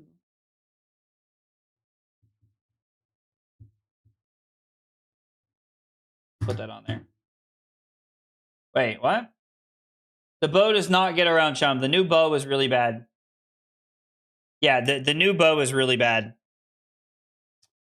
Let's see. We already talked about Inflame the Firebrand. Flame Call Awakening pairs well with having the extra Phoenix Flame in our deck if we need to. Let's talk about sideboard cards. Obviously, Arcane Polarity. Like, this card is just like absolutely insane. Like, Arcane Polarity is insane. And you are correct, Bringe. First off, thank you for the nickel. Thank you for the 5 bits. I appreciate it, brother. I have had David Guetta stuck in my head, like, I don't know, all day. Probably most of my life. I really like his, like, music. And I can't remember the name of the song. I cannot remember the name of the song. But yeah. It is a UPF bow. Yeah, so the Gem Pack 4 cards, there's a new bow in there, and the bow is trash. The bow is trash. It looks like it gets around Chum, but it doesn't. Anyway, Arcane Polarity, much good. Much good, Mini Borks. Very good card. We are playing Flesh and Runeblade after all. Rake Over the Coals. I was originally playing Rake Over the Coals in my main deck, but I think it's better as a sideboard card because it helps us go over the top of like the super fatiguey block slop style decks. As Dave said, we're gonna get more yellow Guardian block slop, and we're gonna like it. We need cards to help us go over the top of stuff like that, and Rake Over the Coals is an excellent way to make sure that we can go over the top of that. Reinforce the line. This is more of a speculation for me. I think that like Flavo, however we're pronouncing it, Volda, like has some like really big attacks that they can dominate and do a lot of damage with. Like relevant decks in the meta. I just think having a 4 block in that matchup seems pretty good at helping protect our life total. I don't like this against Oldham. I do like it against Flavo and Volda though. Rise Up is our other like tech piece finisher that we're trying to play. So Rise Up is a 1 for 3 block Dromire 5 specialization with Rupture. If Rise Up is played as Chainlink 4 or higher, it has Dominate and plus X power, where X is twice the number of Phoenix Flames you control. So if you play this card and you have 2 Phoenix Flames on the combat chain, this is a 1 for 7 with Dominate. I think this card is a very powerful way to try and close out games against Oldham. Or against like the Fatigue Warrior decks that are looking to just like block slop you to death until you run out of cards. There's also a world where we could play the like Become the Cup or Become the Bottle or whatever it's called, where we could name Phoenix Flame and try to set up even bigger combos with this. But I don't know how. I don't know how good this is, but I want to try it. Is there a picture of the bow? Does anybody have a picture of the bow they can send me that I can show on screen? I don't think Michael's seen it yet. But anyway, this card seems pretty good. That and the all-in Heatwave Mask of Many Faces bottle Rise Up deck is lit. Oh, the like super crazy combo list. I haven't tried that yet, but it does seem good. I need to be in that red hot sauce. Yo, there's a red hot? What? Hang on. Wait, maybe we'll play red hot. I was just told that you DM'd it to me, but I don't have any DMs. My boy Chris coming through. Let's go. Now I'm getting the messages. My boy Chris hooking us up. Chris, thank you so much for sending this over. Here we go. This is the bow. Far Flight Longbow is a ranger weapon two-handed. Instant. Pay a resource, tap this. Put an arrow from your hand face up into your arsenal. Your arrow attacks may target any opposing hero or ally. If your opponent activates Chum in response to you playing this, you have to attack Chum. This just does not seem great. Like, I don't know. This seems like super mid. I don't know. Like, it seems fine, I guess. It just seems like so mid. I don't know. Taylor was not impressed by it earlier when we talked about it. So anyway. All right, what does Red Hot do? What is Red Hot, and why is everybody talking about it? Okay. This is a 2-for-4, 3-block. You know what? Let's make it big on the screen here. Rupture. If Red Hot is played at Chainlink 4 or higher, it has when you attack with this, reveal the top X cards of your deck, where X is the number of Draconic Chainlinks you control. Deal damage equal to the number of red cards revealed this way to any target.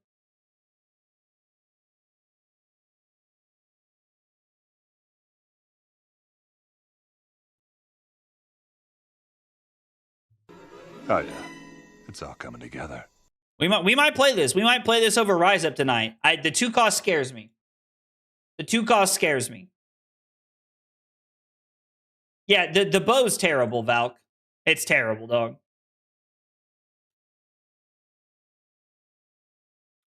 I want to test Rise Up tonight. As we keep going, if it doesn't seem that good, we'll pivot. We'll pivot and see how it feels. We can always play it another night. The other sideboard card I have is Wax On. The other sideboard card that I have is Wax On. I think this is good against Briar, other ninjas, like aggro decks. It's just solid. It's lean. There is something that I need from you all tonight, and we're getting ready to run a poll because I need your all's help. I am filling out the last few cards in my sideboard slot, and by last few, I mean last 2 cards. Do you think, and I want you to keep in mind that the last 2 slots are cards that we want in our sideboard to help us go, get aggressive when we are going second against other aggro decks. Do we want Fire Tinted Strike first, Mounting Anger, or Scar for a Scar? Those are your 3 options. I'm going to put a poll in the chat. You don't have to start saying things. What is our last card? Let's see. We got Fire Tenant, Mounting Anger, add an option, Scar for a Scar. All right. We're going to post the poll. It just went up on YouTube. Give me just a second. I'm going to put it up on Twitch as well.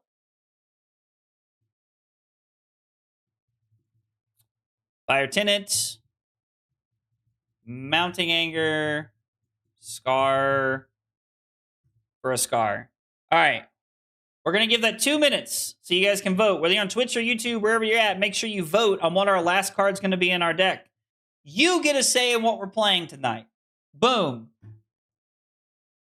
Saying things. Tell him, Ross. I don't think Snatch is our best tool to add to the deck. We already have a decent number of Chain Enders. I am intentionally trying the deck with other cards that have Go Again, Michael, is my thought. 4th option is we play Red Hot. I mean, it's either Red Hot or Rise Up. I don't think we can play both.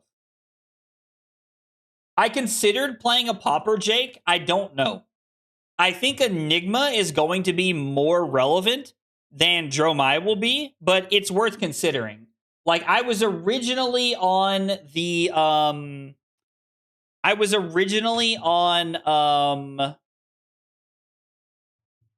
Battlefront Bastion as a popper, and then I cut it. 1X Rise Up and 1 Red Hot's actually not bad. Play Ravenous Rabble? I mean, Ravenous Rabble is...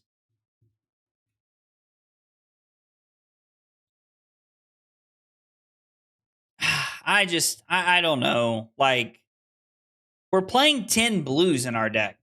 And if I've learned anything about Ravenous Rabble, when I was playing 6 blues in Aurora, in 60 cards, by the way, 6 blues, I would hit it once a tournament.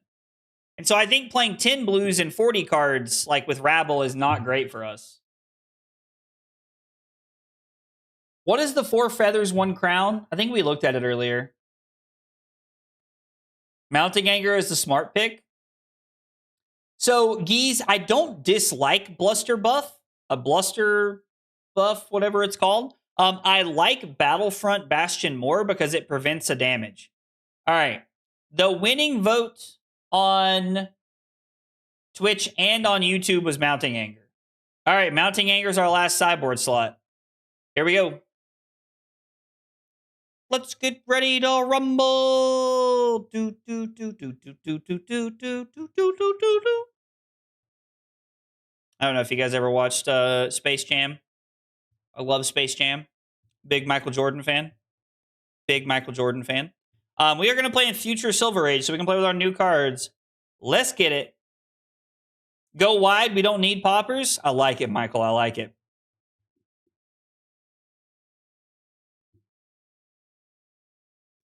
We want to go first against Levia? No, we want to go second, right? This is just like a straight race. I don't know. We definitely don't want Wax on. I'm assuming this is Rake and Mounting Anger. I don't think we want Reinforced Polarity or Wax on. Yeah, I think this is just go get him.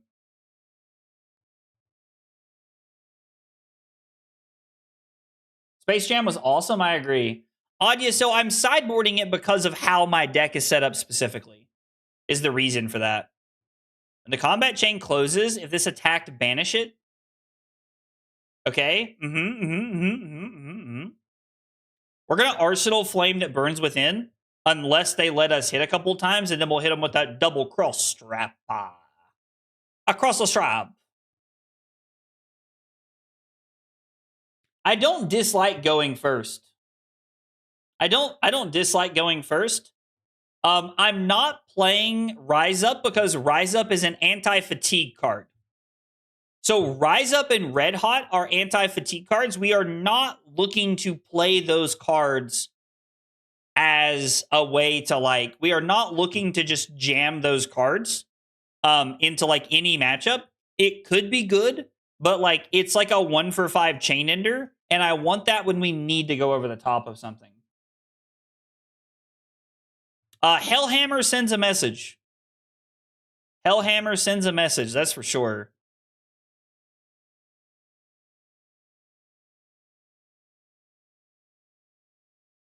If they let this hit, I think we're gonna crack the chest.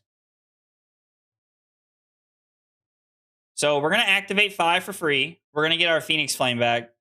We're gonna activate the chest piece, and I think we want to do this just so we can find a card to Arsenal. Like, just sending 4 more and then arsenaling a Rising Resentment is fine.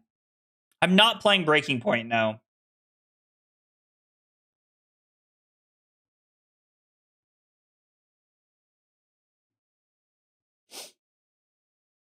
Oh, this gains an action point, right? That would be good.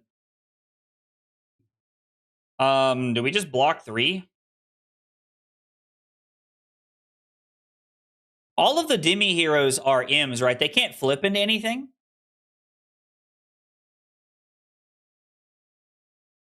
Yo, am I about to get pummeled? Crazy work.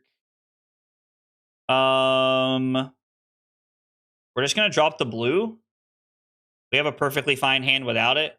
So Demi heroes are L's. Okay, so they can't be played. Okay, so they cannot be played against us. We don't have to worry about those.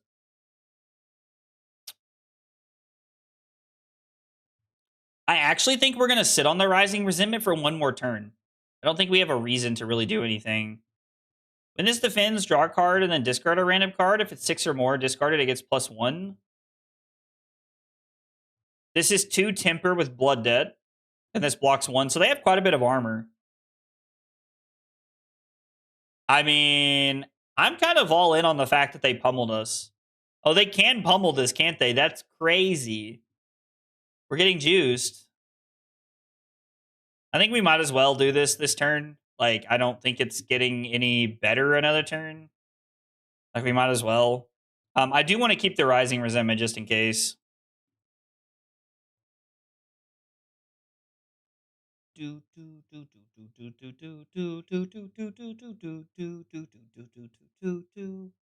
Y'all ready for this?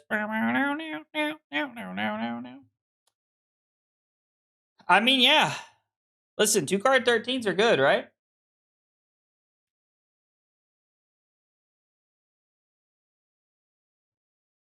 The good news is that we don't discard. We don't discard anything if this hits us, which is good. That's kind of nice. They're keeping a lot of their cards, and it's scaring me. So, since they're keeping a lot of their cards, do we want to throw the Rising Resentment anyway? Like, is there any value to just throwing the Rising Resentment here? I'm assuming they're just going to block 2. Instead of going down to 4.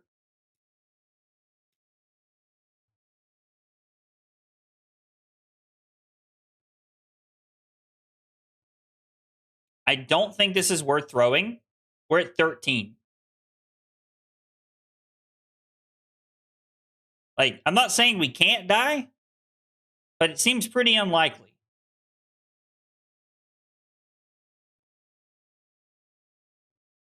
Wish we had 2 Phoenix Flames. So what if we go rise from the ashes, get the Phoenix Flame back, attack for 3, and then we can go 3, 3, 3, 1, and then potentially 4.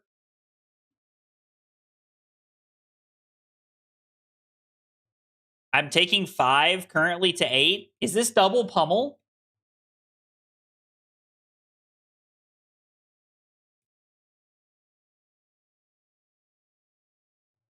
What could this be? What does this do?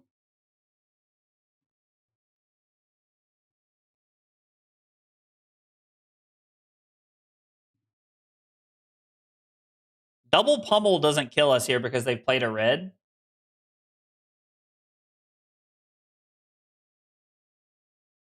So now they're going to crack boots to gain an action point.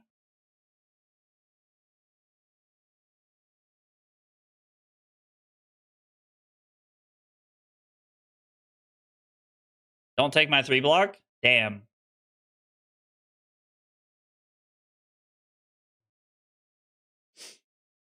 So if I block here, take 6, go to 2. I can go 3, 3, 1, 3, 4. It seems not bad. Like, it's kind of cool that they can use Hellhammer to gain an action point.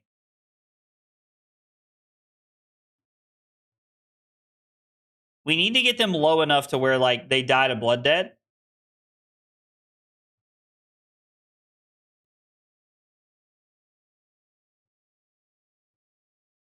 I mean, I haven't done all the math yet, but I think we win this turn. This requires a card. Interesting. Well, now you're super dead.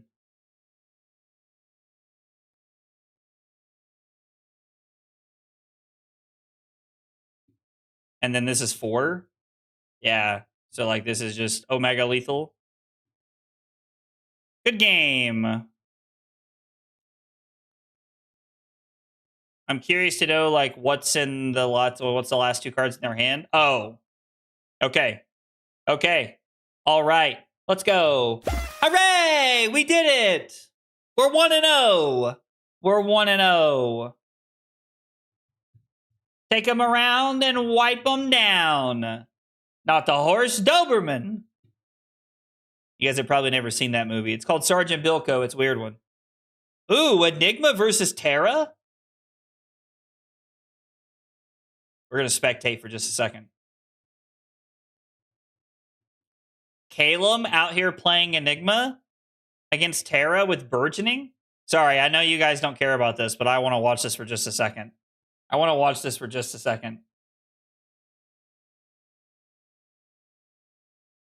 Wait. I don't think we can play Stubby Hammers, can we? Stubby Hammers is like super banned, right? Brain that tips the scale takes us up to 3. No, Terra! No! Just kidding. Calum's our boy. I'm glad Calum won. Interesting. I'm sure they were probably trying to be on Small Hammer, and a shield, probably. If I had to guess.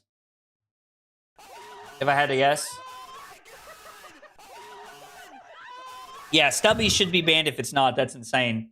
Yo, let's go, Chris, with the 2 months of Prime support. Chris, thank you so much for the 2 months over on Twitch. I appreciate that. Means a lot. Thank you, brother. Stubbies would in fact be banned. Ooh. What a name. All right.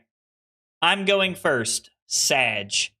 Mounting Anger and Wax On. Duh Mirror. Just like duh Bears.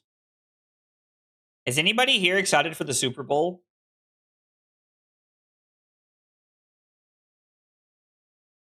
Oh, by the way, we haven't had a chance to talk about this yet, but it is official. We got some Fablazing sleeves going on. Salem the Prince, thank you so much for the sub over on YouTube. I appreciate you being here and hanging out. It means a lot. Thank you.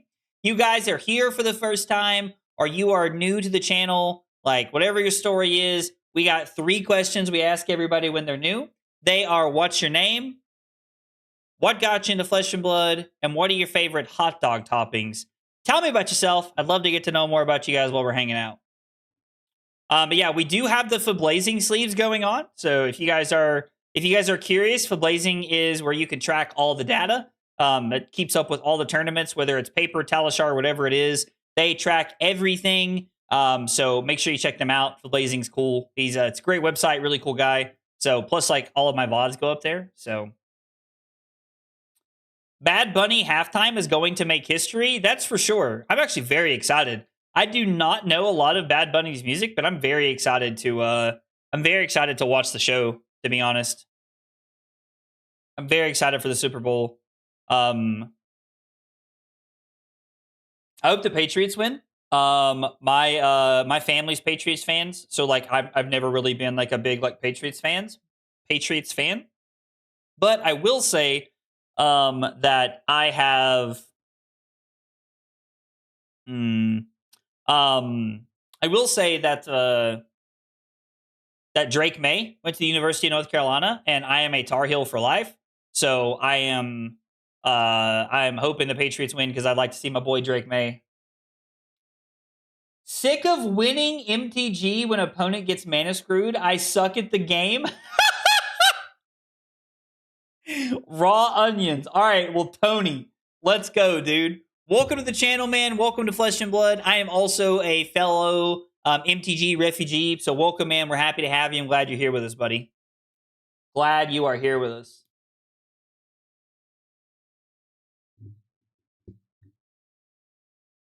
I have also never heard that one before. That was good. I like that. Our opponent said they were thinking.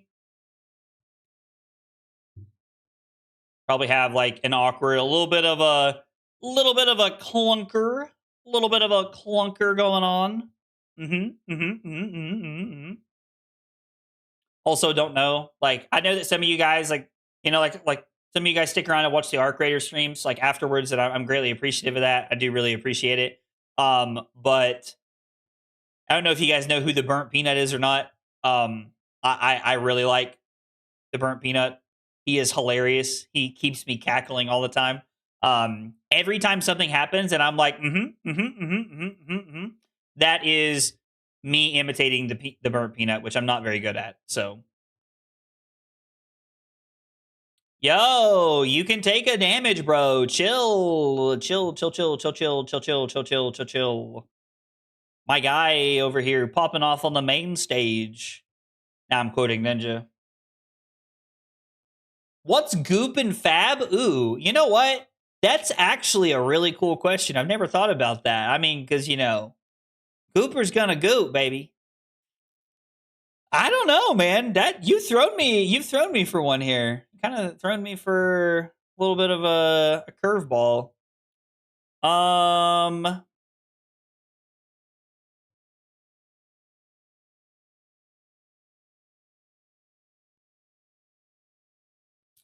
So if I take 3, I can go Rise from the Ashes, Phoenix Flame. Hang on, I got to think about this one for a second. I get to go Rise from the Ashes, Phoenix Flame for 3, Display Loyalty, make a thing, Hot on Their Heels for 3, and then I get to activate Fai to get Phoenix Flame and Flame Call Awakening to send Emberblade.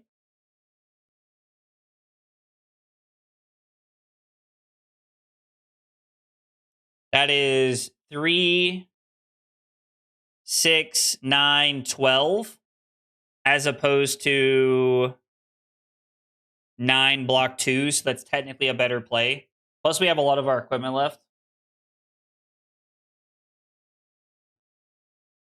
I mean, dude, like my opponent's at 20. If we get 20-0'd, we're cutting the stream off. If I don't deal a single point of damage to our opponent, we're cutting the stream off. Like that, like, I would be absolutely in shambles. In shambles.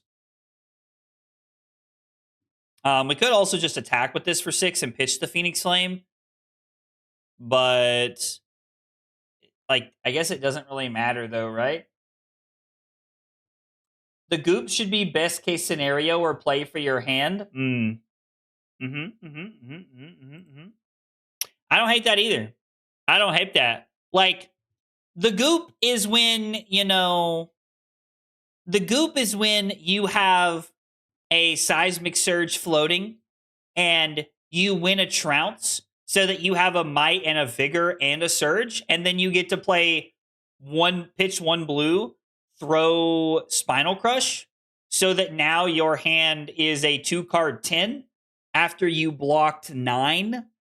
That is like, I feel like that's the equivalent of like Gooper's gonna goop. We could technically play the Flame Call Awakening, but like I don't like, what's the point? I don't know what the point of that would be. All right, their turn's got to be pretty good. I mean, they were willing to just eat that. We get a 3-block and a wax on here, plus equipment. How much do I have to tip for some Dory matches? So I denied everybody. I denied everybody the ability for us to play Fai last night because I was too busy talking about spoilers. So we're playing spoilers tonight, or I'm sorry, we're playing Fai tonight. But if you are, I think we'll wait. If you are interested in like voting or having a say so in like what I play every week, YouTube members and Twitch subscribers get to do that in the Discord. You just have to link YouTube or Discord or YouTube or Twitch to Discord once you become a YouTube member or a Twitch subscriber.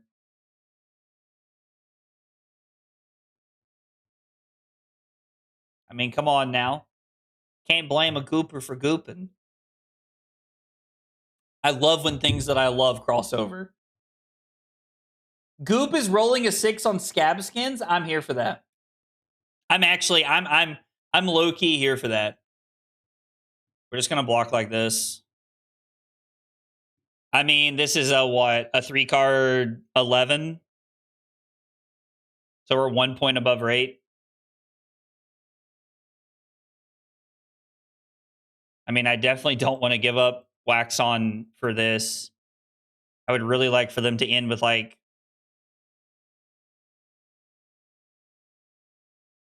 a snatch or something here. But I think they would have thrown the snatch at me there. They're going to go Phoenix Flame, come in for 1. We'll go to 4. Absolutely out of left field concept, but have you ever considered running Leyline of the Old Ones and an Imposing Visage Packet and Victor and then run plating? I mean,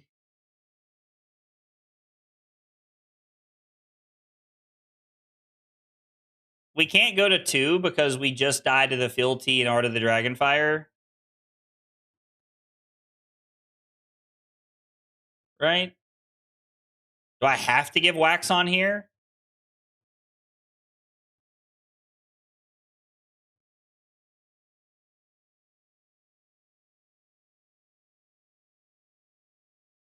I think we just have to hope they don't have it. I think that's our only out. Is to just hope it's not there. I mean, this also doesn't work, though, because we block 2, play the wax on, attack for 7, and pass. Oh, it's really our only choice here. Like, unfortunately, this wax on is just not lined up well for us this game. Is not lined up well for us. I mean, we still get to have a... Using our equipment, it's 3, 7, 9, 10. I mean, we forced them to block with 1 card from hand, at least. Unfortunately, that 1 card's probably not going to be enough for us to do anything cool.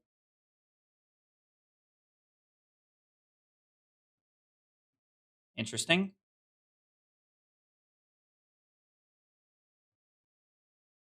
This is for 2.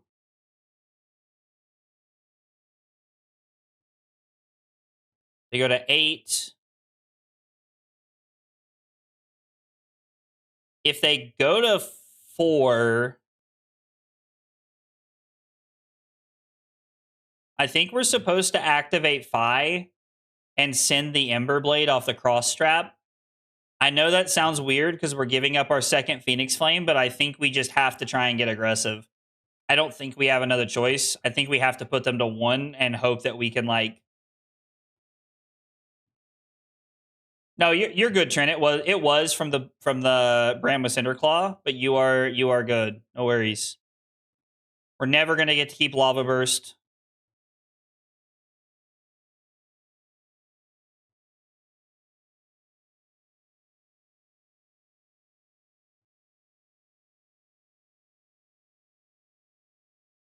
We're gonna take the Phoenix Flame down to 1 here.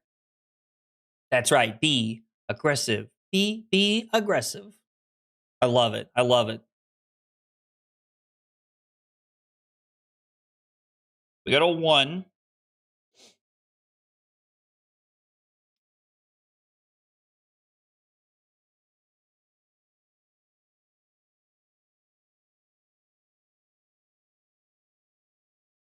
We're going to say no blocks. We're going to go wax on to cover this up. This is going to be the end of their turn. We're going to have another turn where we're able to take 1 card out of their hand. I am praying right now that they have a slew of 2 blocks in their hand. We're going to do this for the memes because we're getting ready to lose our card. Right? Maybe we're trying to keep the red so that we can keep that because we're playing Art of the Dragonfire. Actually, that was wrong. We're supposed to keep the head jab here. We're supposed to keep the head jab here, the head jab, so that we can... Yeah, if we keep the head jab, we're able to keep the fealty token, which means we're leaving ourselves open to a chance to kill them with AOD fire. I don't know.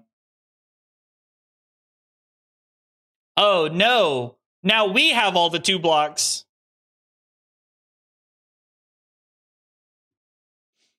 Big Sag. Big Sag. We're cooked. We're cooked. Roll me over. I'm done on this side.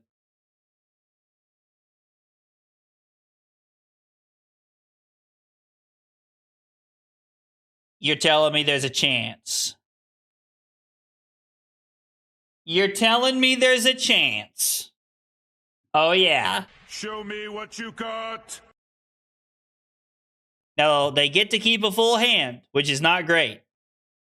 But maybe their hand sucks.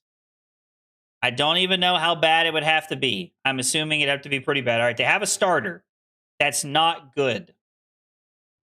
That's not good. No, we can talk about this. No, please. Please.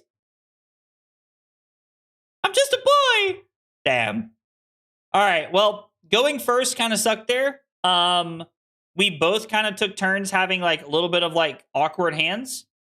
We didn't really get to do anything like crazy cool that game, and we just kind of lost. It's unfortunate, but I mean, I do, you know, life giveth and life taketh. That's just how it be sometimes. I don't think that game was as close as it should have been. I will be honest with you.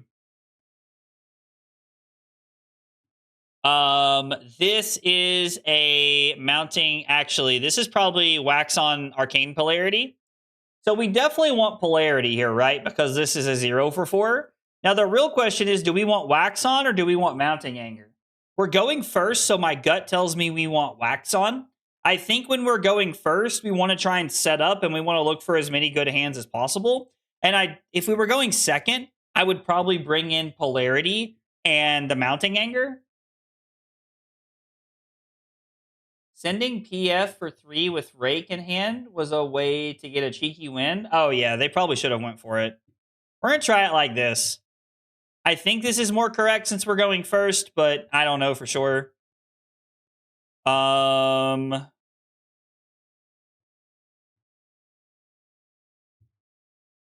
going to Arsenal Flamecall Awakening.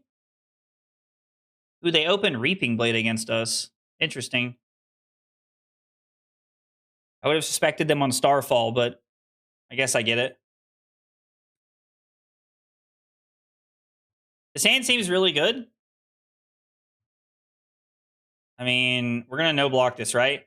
Because we have the ability to lead on Flamecall Awakening, Searing Emberblade, Hot on their heels, activate 5, play this. If it connects, it becomes Draconic. We activate this Dragon Power.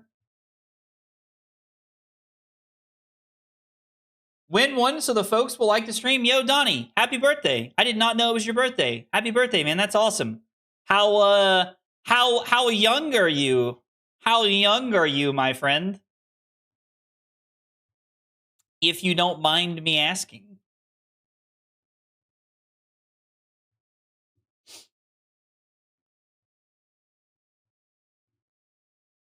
Oh my god. What an 00 or a 00? My opponent just said, "Oh, sweet baby Jesus, save me," because I didn't block. Oh, that's too good. Spent the evening running demos at my LGS. Yo, dude, well, happy birthday, man. And honestly, massive W's to you for, you know, like, still, like, putting in the work with the community, you know? Like, on your birthday, man. I appreciate that. Fi Gaming right here. No blocks, just vibes is so accurate, Adya. It's so real. I'm hoping they don't have the read to keep I hope they don't have, like, the read, you know? I mean, if they have the read, we might be cooked. We might be cooked. Listen, we've already been cooked on one side. If we get cooked on a second side tonight, we might be done. Done. Although, admittedly, I do think Briar is the best deck. Like, it's probably, like, the best deck to be playing this weekend. So it's going to be 3 go again. I love when they block.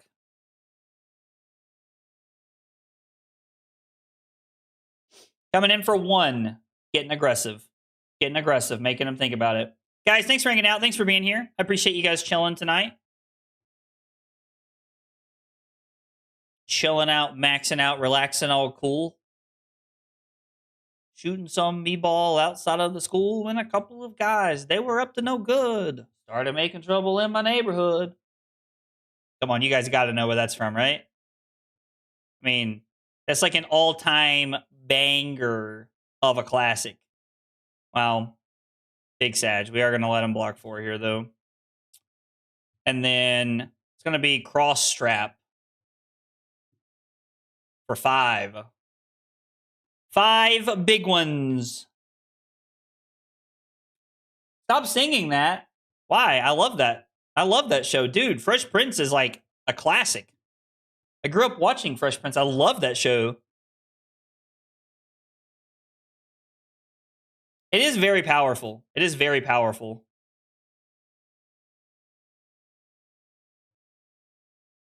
Didn't even realize I kept up word for word till you stopped. Because it's a good song. Because it's a good song. Yeah. Ay, ay, ay, ay, ay. Alpha. The Power Rangers are in trouble. We are the Power Rangers, chat. All right, hang on. We gotta cook. We gotta cook with this. So this hand's trash, right? We should block 7, Arsenal, Polarity, and pass. Some biddies, you say. But keep those beautiful tunes coming. Let's go, Bringe, with the 5 bits. Thanks, Bringe. I appreciate it. I think this is block 7, Arsenal. Like, I know that we said no blocks is a way of life, but, like, I just don't think this is good. My hand was mediocre. Okay. We're kind of cooking now. We're probably blocking with a Lava Vein Loyalty this turn. Some biddies, you say. Yo, Trent with the 67 bit. 6-7. Let's go, Trent. You'll love to see it. You'll love to see it.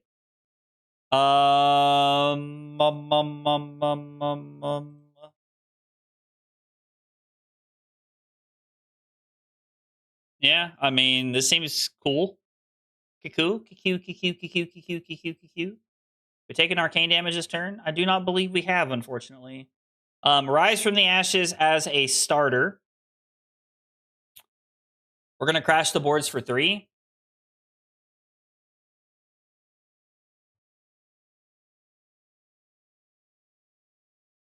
We are now going to break the combat chain. And then we're going to go 3-3-1.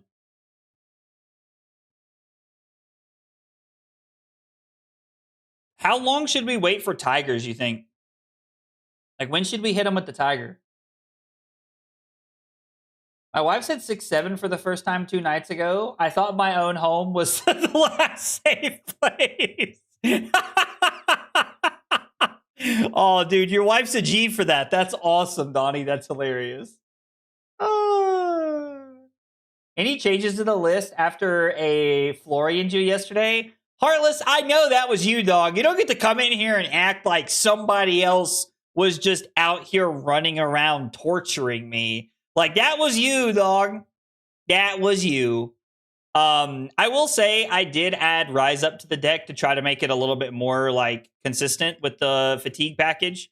I don't know if it's good enough or not, but it is, like, one of the things that, like, I'm trying right now. That is one of the things we are trying right now.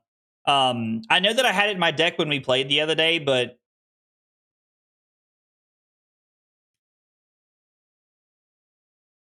I mean, yeah, but like we had higher life than them, right? So we can't gain life.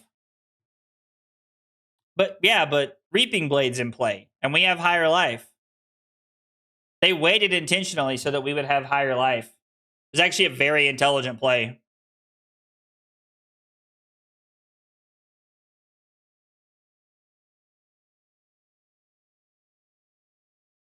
Yo, chill. Chill, my guy. Holy shit balls. So we're going to take both of these. We're just covering this up, right? We could technically still play it if we wanted to. It was a legal play. We're just... And then we're just going to block 9, right? Like, we're just going to block 9 total here. I don't think there's reason to take a bunch of damage if we don't have to. We might as well wait and then force them to have a better hand next turn. Oh, wait, this gets the on hit, doesn't it? Shit. Well, I guess this isn't great. Yeah, I was not expecting. I forgot that that gets the hit. You would think that I would remember that after all the times I played Aurora, but I did not.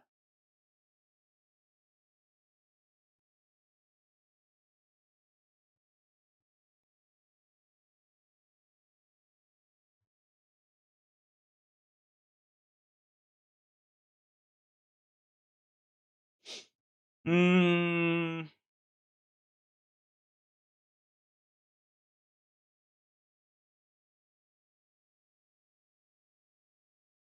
we're dead to any 0 for 4 here. Sag. Yep. I don't think there was a way around that. Like we somehow threatened 20 damage on the first turn of the game and did not win the game from there. Like the hand where what was the hand that we just blocked 7 with an Arsenal Polarity with?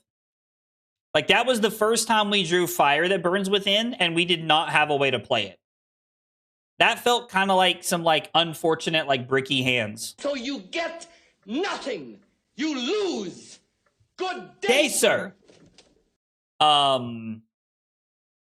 don't know. Like that just kind of felt like don't get me wrong, Briar's a very good deck, but that also I was not expecting Reaping Blade, which was very good. It did make us wait on the polarity.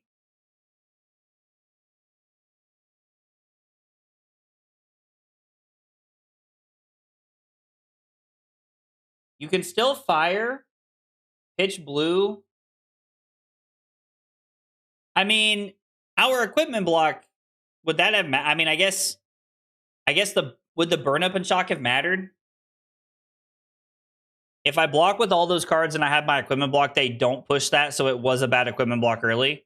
Okay. Fair enough. It's important to keep that in mind. It was a bad equipment block early. I'm so used to just jamming my equipment in front of stuff in this format because it's literally just like a 3-turn format, it feels like. We're going to try it again with Polarity and Wax on and see how it feels. I mean, no, we're going second. So should we be on Polarity and Mounting Anger since we're going second? We have more of a chance to play offense this time around.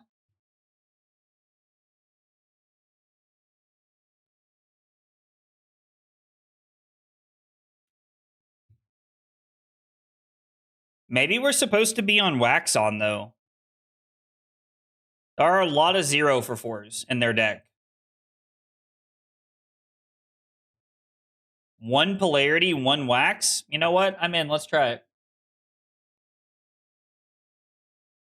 I'm in. Let's try it. Very interesting equipment suite. This tells me they're not playing hyper aggro.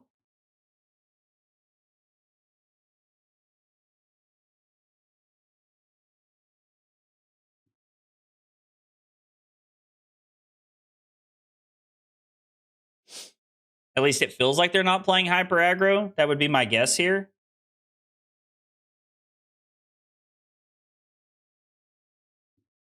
I mean, we'll gain 1. We might as well.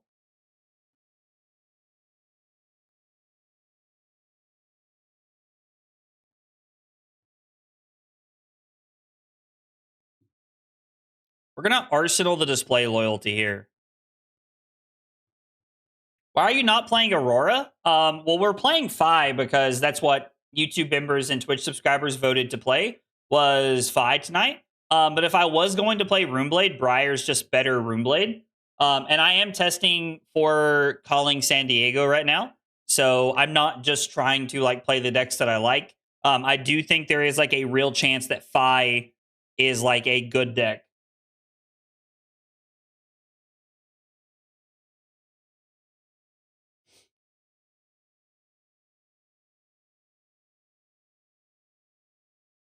I have 0 interest in letting this happen.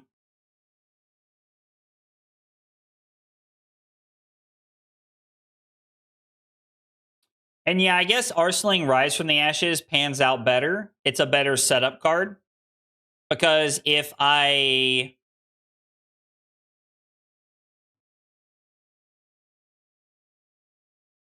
There's possibility I draw Brick next turn. And Display Loyalty does not help me. But it is also possible that the Rise from the Ashes works better next turn with Fire that burns within. So I agree. That would have been a better arsenal. Yeah, good call, Audia. Hey, Fish, what's up? I'm good. How are you, buddy? You doing all right? Also, like, almost every, like, the resources have not been an issue, but, like, this has felt like it would just be better if we were to just play, like, the Tiger chest one. This turn's insane. We just have to not die.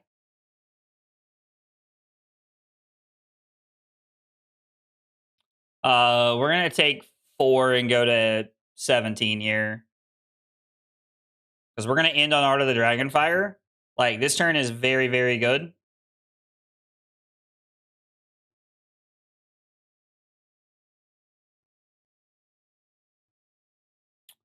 We'll take the Rune Chant.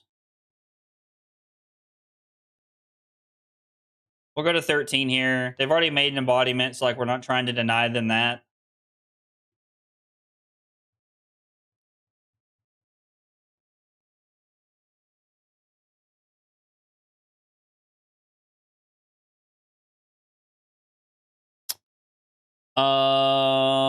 Let's see.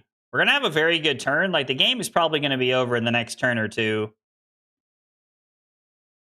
So I do think we're gonna give up some equipment here.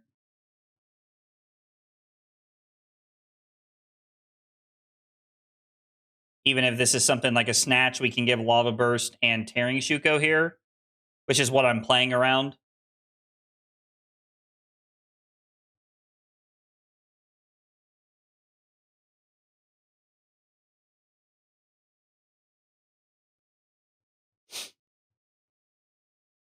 If I was the only aggro deck that can consistently beat fatigue decks at the first Project Blue tournament, I mean, Fai has a very good, like, anti-fatigue angle most of the time. Like, most games, the double Phoenix Flame, like, in-game, like, setup is pretty solid. I mean, I guess, like, again, we're just trying to end the game next turn, so, like, I don't see a reason to keep this around. Pirate Puffin seems viable now. I have to say, that was not the vibe I got. Pirate Puffin did not strike me as very playable. Like, Pirate Puffin just did not hit me the way that it hit everybody else, apparently.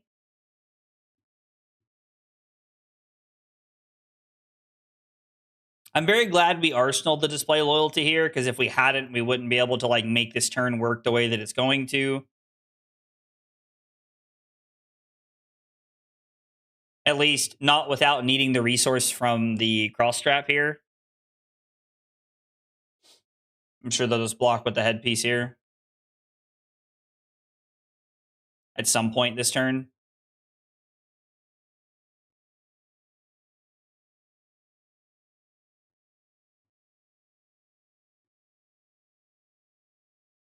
I mean, the new wager card is really good. I guess I've not played enough Pirate Puffin to really know, Fish. Is the Yuki spoiler out? Is the Yuki spoiler out? It was not out earlier when we were... Like, it was not out earlier when we were talking about it. But if it has dropped since then, I've not seen it. I've not seen it. Yeah, we're definitely supposed to Tiger here, because if they go down to 2, they're just dead.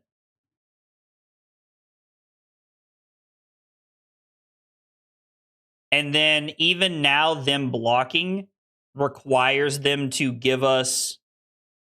They have to have a 4 block, and even then they go to 1. They could give us 1 card here if they have a non-attack action 3 block because of the embodiment. But if not, yeah, they're giving us 2 cards and going to 1, which is ideal for us.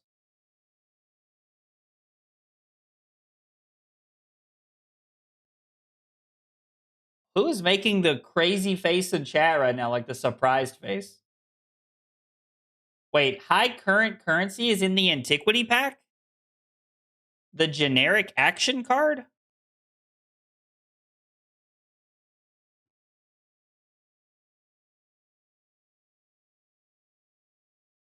We're just going to 5 here, right? Was that like spoiled sometime in the last few minutes? Like, do we know this for sure? So if I take 4 here, my turn is Phoenix Flame, Emberblade, Display Loyalty, get other Phoenix Flame back, Fire that burns within. Yeah, I think we're supposed to. We're getting close to it being worth it now. I mean, I would like for Pirate Puffin to be good.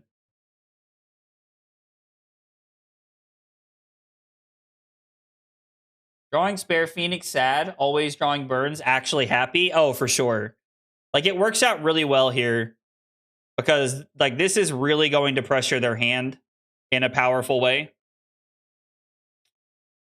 mean, I hate that we have to start on this, unfortunately, but I mean, I guess technically we could lead on Fire that burns within. Actually, is that better? We can just lead on this, right? Yeah. We can just lead on this. That's actually insane because it works so well. Yeah.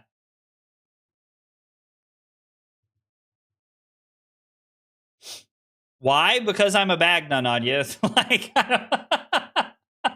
because in my head, we need to be able to activate Phi, and I've not had that interaction line up yet, but it is really cool.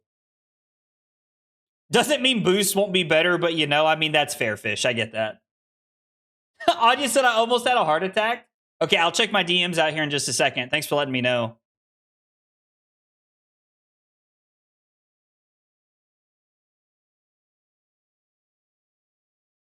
So now this is 3.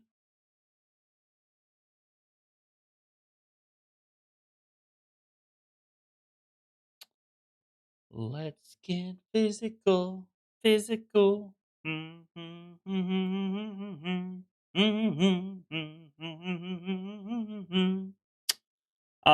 And then the Phoenix Flame ends the game. Phoenix Flame, yeah, they're just going to concede because the Phoenix Flame wins us the game. No, I can't rematch. I'm sorry. I got to look at spoilers, buddy. I actually was going to rematch, but I would like to look at the Antiquity pack card. We win going second, lose going first.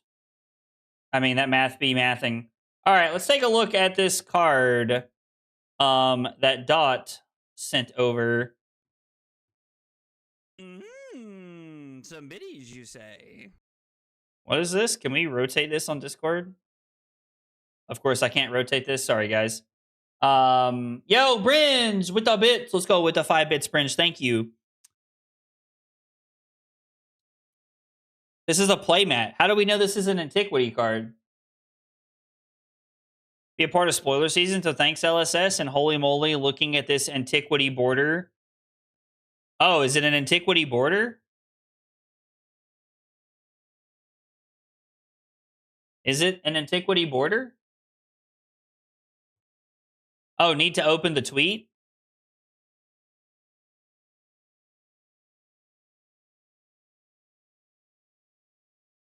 Hang on just a second. We'll get this pulled back up for everybody.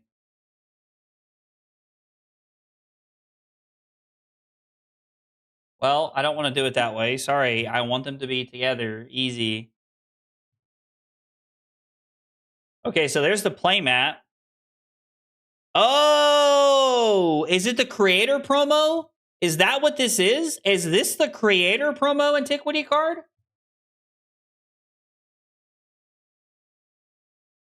And there's the Rockyard Rodeo that was his card. Is this the creator promo?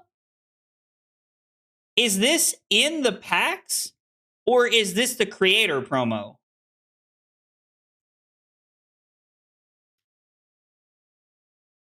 No, the creator, this is not the creator promo. This is his card. Yeah, no. He spoiled Rockyard Rodeo. This was Spencer's card. I'm pretty sure this is the creator promo is probably what's happening here. If high currency was in the packs, I would riot if I pull it. I mean, I don't think, like, I'm assuming this is creator promo.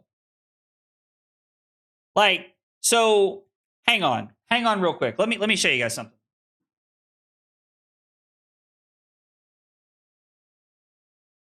So, like, just real quick, for example here, like, this was the card that LSS sent me. My overturn the results. This was the copy they sent me. This was the creator promo, was punch above your weight, the EA punch above your weight. Trying to get it in the camera lens here better so you guys can see it. And so, like, I'm pretty sure this is an Antiquities card. Or not an Antiquity, like the Antiquity border, but I am pretty sure that's the creator promo. Normally Fab sends a tracking number when they send out our packages. I haven't received mine yet, though. I've not received tracking from them. Oh, shit. They sent me my tracking number yesterday. My bad, guys. My bad. There's no way it's here yet, right? Hang on. I'm sorry. I know we're like kind of doing this on the fly. No, I just need you to let me track my package, UPS. So, fun fact, the last time I did this, like, I got one of these packages, like the last set, I was going to make a video about it, thanking LSS, but it dead ass took so long to get through US Customs that I did not get it until 2 months after I had spoiled my card. Like, the set had been out for a full 2 months. Yeah, this is really cool. This is really cool. I'm convinced this is the creator promo. This is the creator promo.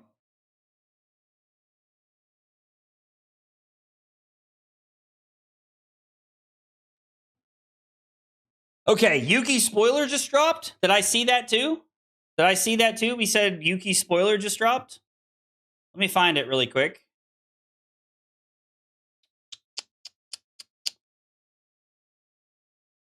Oh, hang on. Let me like Spencer's post because Spencer is the GOAT, dude. I love him.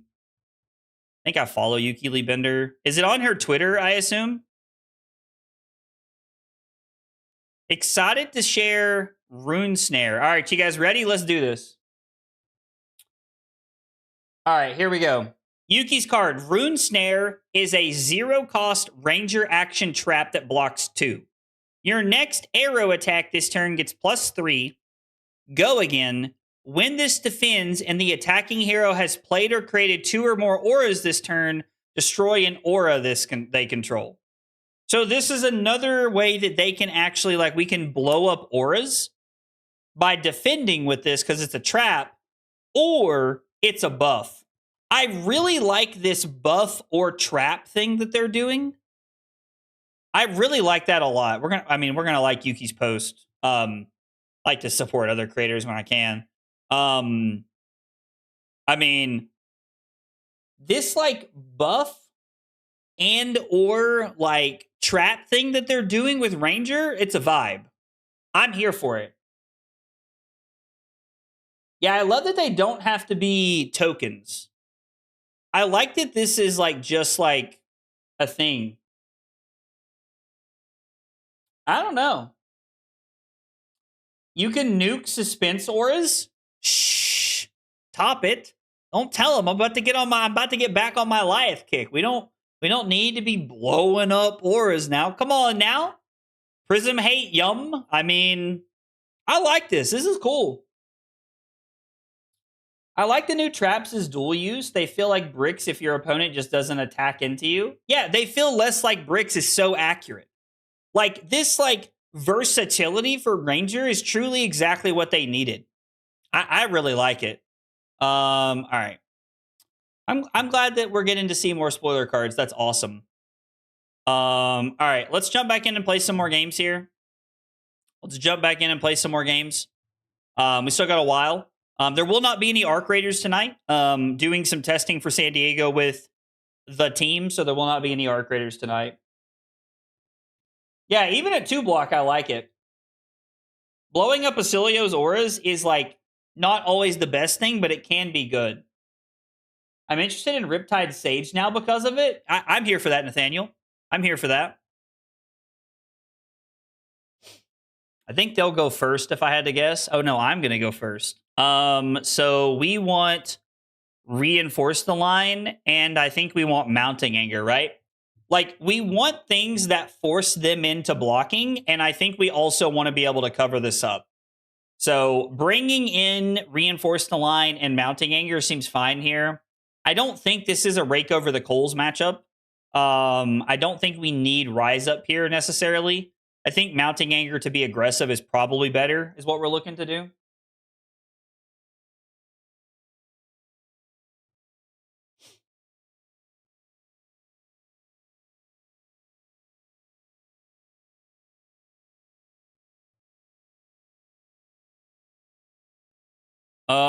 We're just gonna send the blade, and we're gonna arsenal display loyalty. Actually, am I supposed to try and leak damage here? No, because then I'm stuck arsenaling something that sucks. So we're gonna arsenal this and keep the legacy of Ikaru in our hand. If we draw another blue, legacy could be a buff or a 3-block. I mean, flying to California is expensive. My trip to calling San Diego, I will admit, was not a cheap one. But I'm trying to hit as many callings as I can right now. Like I'm trying to hit as many callings, big events. Like I will be at San Diego. I plan on being at Calling Montreal. I have not booked that yet. I will not be in London this weekend, unfortunately. I know Dave's asked me about Greg's sausage rolls about 20 times, and I feel bad. Oh, this feels really good. What does it say? Put all cards in arsenals in the bottom of their deck. I mean, so even if we block this out, we don't really get to do anything crazy. I mean, I definitely think this is a let this go to the bottom, rise for the ashes, come in for 7, discard Phoenix Flame, and keep going with our turn. If they pummel us, we discard the loyalty here, I think is what we have to do. I'm hoping there's no pummel. I mean, I love drawing Rise from the Ashes and Fire that Burns Within. It's the best combo. For me, I'm planning Montreal and Memphis. That's the one after that. I am planning Montreal and Memphis. I have not locked those in yet. But Montreal, like I got a B&B with some of the boys. I'm excited to get to hang out with people on breakpoints that like I have already like met and hung out with multiple times. And then I'm also excited to get to spend time with people on breakpoints that I don't know as well. So you know, it's going to be a lot of fun. I'm very excited. Drawing into a banger, another banger. The Majestic Trap, yeah, the Majestic Trap, Dylan. We just looked at it. It's really good, right? We were talking about how I really enjoy the versatility of what they're trying to accomplish right now. Like they're giving these traps the versatility of being a buff or also having text on them, and I like that a lot.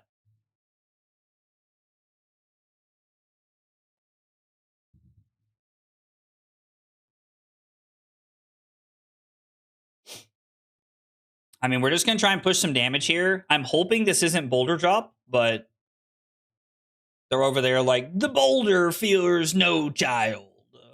I don't know if you guys have ever watched Avatar The Last Airbender or not. Dude, Riptide Stonks is awesome. Can I convince you to play Lyeth in Montreal? If it's good, yeah. If it's good, yeah. Like, if there's a world where it's viable, I mean, you can probably convince me to play anything, to be honest. Like, I'm spending a lot of money. I'm traveling a lot. I'm trying to play in these big events. As much as I love Victor, and I want to play Victor because of how much I like it, I am also interested in, you know, playing things that are good and doing my best to win events. So, oh, Avatar: The Last Airbender is amazing. I even got Carly to watch it. Carly loved it too. Which, like, Carly has very good taste in TV for the most part. I don't even know if she's listening right now, but I hope she is.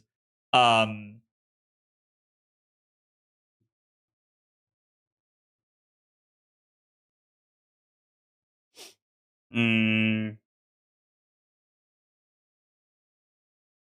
2, 3, 4, 5. I mean, we don't necessarily need the Flame Call Awakening, and then we can Arsenal to reinforce the line. I think that seems fine. Actually, it might be better to keep this. I don't know. You already got LO points on Victor. You're the greatest Victor of all time. Play whatever you want. Dude, Chris, I appreciate that, brother. That means a lot, man. I really appreciate that. But I have no doubt that there are better Victor / Guardian players out there than me.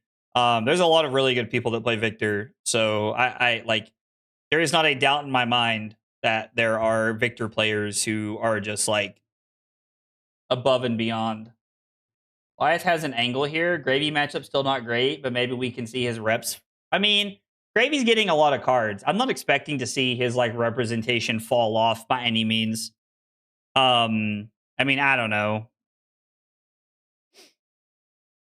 Watch out for lunging press. I gotta be honest, Liam, I wasn't even thinking about lunging press. That would have been an absolute blowout. Lizard.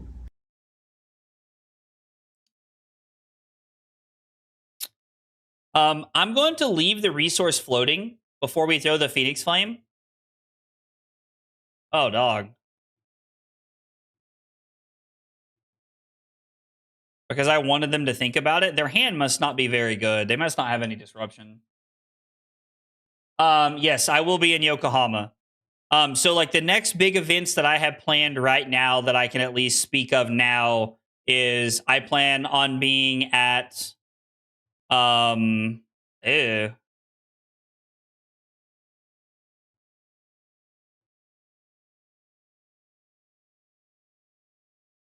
We're about to make one of the weirdest plays you've ever seen.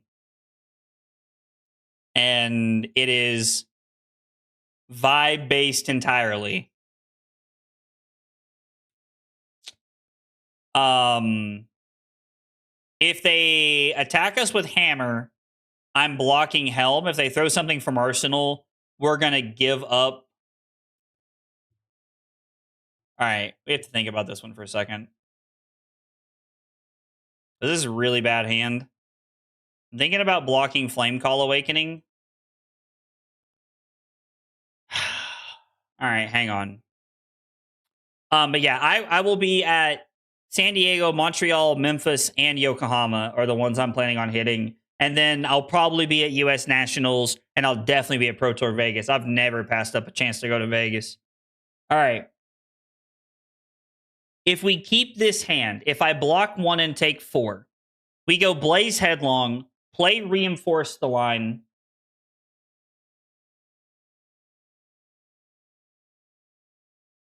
To give their defending card +4.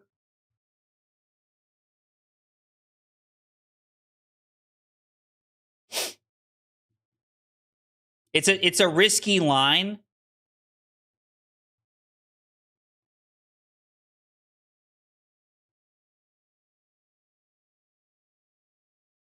I mean, I don't know if it's a joke. I would love to come to Calling Sao Paulo. Carly and I looked at flights. It is $1,100 a ticket for us to come to Brazil. I think it's just too much, unfortunately. I mean, we could Flame Call Awakening, pitching, Reinforce the Line, Blaze Headlong. Both of them have to hit is my problem with this. Is that that's our turn. Like we play this, and then we can't play this. So if I do this, we get to crack, Shuko, and Pouncing Paws and attack for 2. I don't think there is a good defensive hand here. This says target defending attack action card. So there has to be an attack defending.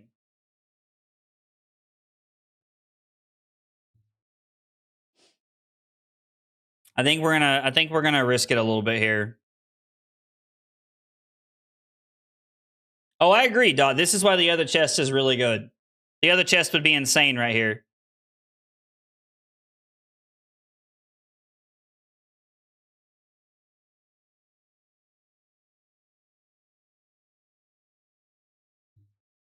The thing that I am banking on is that I kept 5 cards and I immediately cracked my equipment. I am praying to God that they jam an attack action in front of this Blaze Headlong.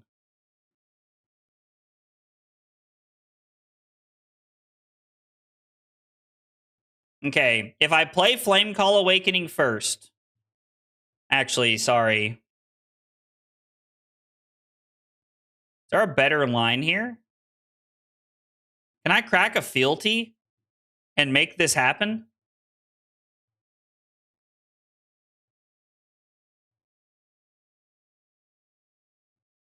The fealty's actually better here, right? We can actually use the fealty to make this happen. I am so glad we waited and played through this line. There is a so much better line here than I originally realized. 4. No, there's not, because we have to play this. God, this is so scary. We still have to do this, right?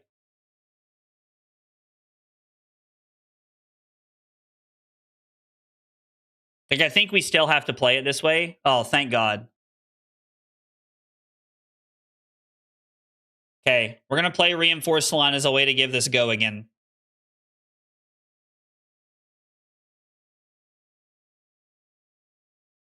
We have played a red card. We are going to play Flame Call Awakening. Jesus. Jesus. All right, 3 go again.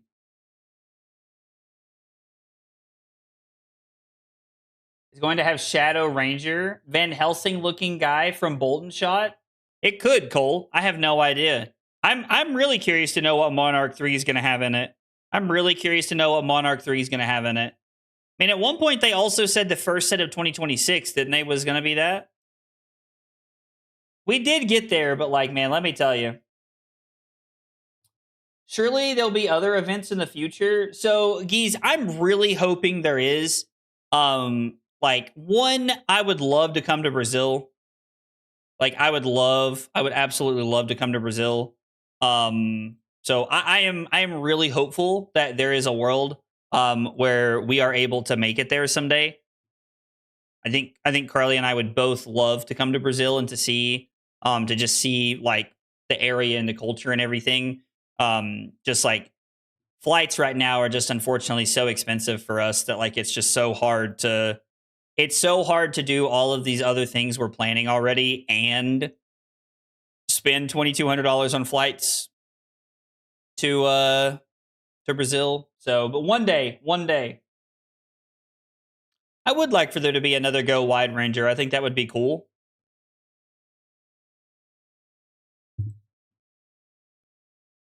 God, I can't believe we had to spend both of our reinforced the line as a way to play offense. Oh boy, what a time to be alive. I mean, we were able to go 6 wide there. Like, ended up being okay. I don't like that they have a Vigor. It could be very easy for them to activate Bravo. Go to Rio, not Sao Paulo. Definitely more fun and you get the beach. I mean, the problem is that the calling is in Sao Paulo. So, like, if we were going to go to Brazil, it would be to go to the calling.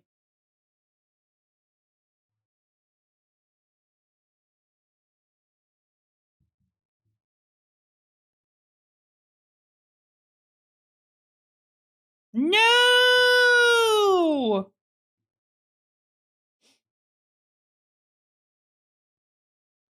Man.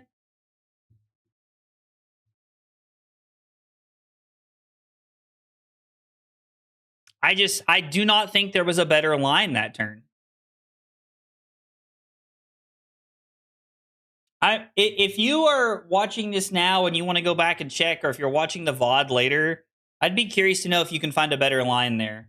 So you get nothing. You lose. Good day, sir. Yeah, Sage feels pretty good. I think Sage is a lot more fun than everybody thought it was going to be. Sure would have been nice to have a reinforce the line. Tell me about it. And not near the most beautiful beaches. I'd say it's not worth it. That's fair, Nathaniel. I hear what you're saying, dog. I mean, I think like the line was awkward, but like I think we had to try and make that work. Was just the unfortunate scenario of that entire turn and how that shook out. We just kind of had to make it work that way. All right, let's go. Let's go. Come on, we need a win. Let's get a win. Let's get the. I don't even know what we want to play against. I don't even know what Fai is good against. But you know what Fai? What website would tell us is good against Fai? Theblazing.com. Theblazing.com. Theblazing.net. I don't know which one it is. It's one of those.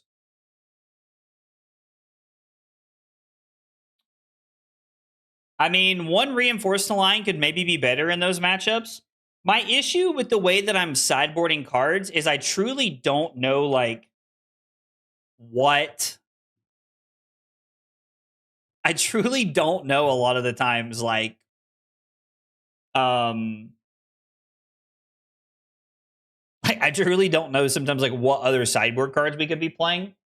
We're going second. It's going to be Wax On and Mounting Anger because there are some 0-for-4s we can snipe with Wax On, and Mounting Anger looks pretty good. I don't think Reinforce, Rake, Polarity, or Rise Up is correct here.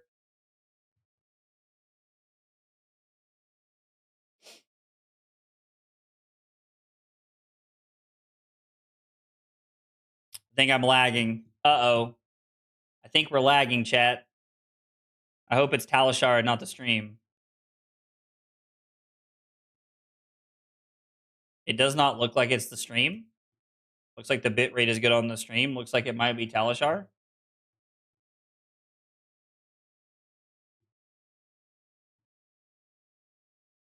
We're gonna do everything we can to try and keep. We're gonna try and keep the Rise from the Ashes this turn so that we can Arsenal it for next turn. Dude, if Tigers had a pitch color, that would be crazy. That would be actually crazy. Tiger armor with Phoenix Flames instead would be insane. I think we're just trying to keep life up here. Oh, blowout. Absolute blowout. I'm in shambles. Shambles. End on a snatch. Make me cry. Make me cry.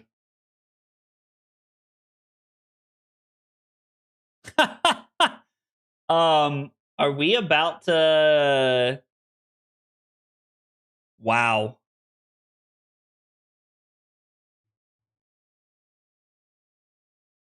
Wowzers. This turn is weird. This is not a great hand. Tell Carly that she can attack my mirror. I don't care. She thinks it matters. But I'm him. It doesn't matter. Okay. This must be a Clash of Clans thing. God. Why does this hand suck?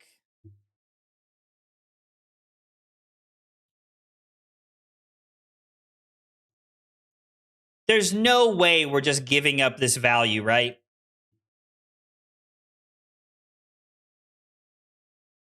God, this hand is so bad, dude. This makes me want to cry, too.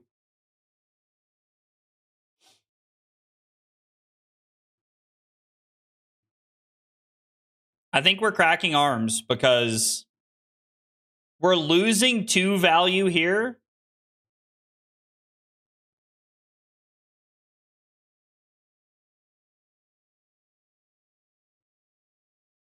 We have to, right? Like, we could technically pitch Rise from the Ashes for Fai to get our Phoenix Flame back and then throw 5 afterwards, but we don't have an arsenal. I think that's better than wasting our equipment. Oh, wait. What? Oh, no. It's on the chain. Shit, that's right. It doesn't work that way. God, this sucks so bad. All right, whatever. Quick, put it in the butt pocket. Stick it in your butt. Ah!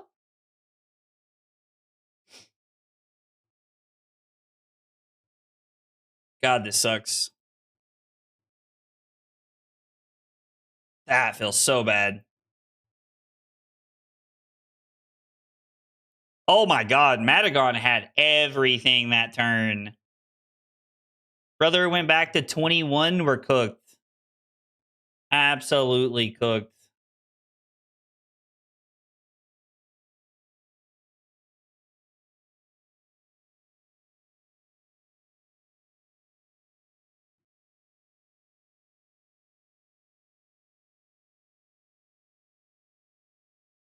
Okay. So Rise from the Ashes. Rising Resentment for 4. Shit, that doesn't work either, does it? Oh my god.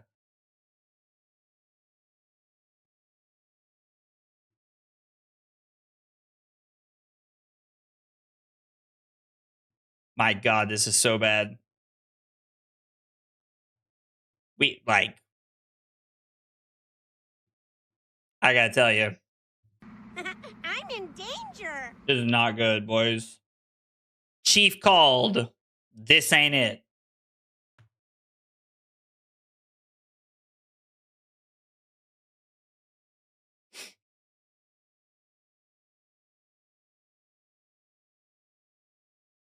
I mean, yeah. Can we stop? Like, how have we seen 3 hands and drawn 2 blues, 2 or 3 blues in every hand?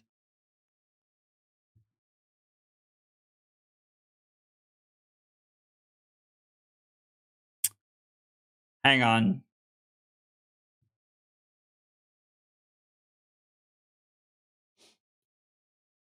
Rising Resentment, Emberblade. I mean, I guess this is fine. Like, I guess this is fine. It'd be great if we could get Matt below 20, like, one time this game. I'm going to save the brand in case it matters for second cycle.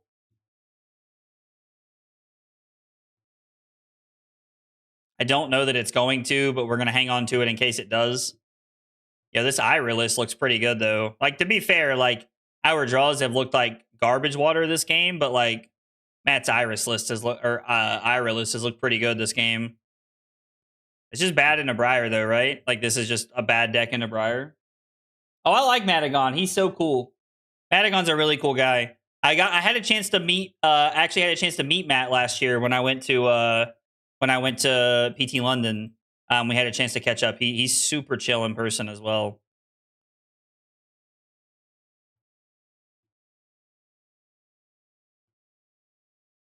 I mean, I think we're just forced to like play out our hand, right? Like our hand's fine, but we have a starter, so this works. Our hand's not bad. We basically just traded a blue for like an extra like 3 power attack here. Which is fine. I'm okay with that. We want Matt to be blocking as much as possible. So the more he's blocking, the better off we are. I'm convinced there will be a turn for us to get value out of our Legacy of Ikaru. Or I'm sorry, our wax on. It's gonna be hilarious if there's not. Are we just actually trying to fatigue me now?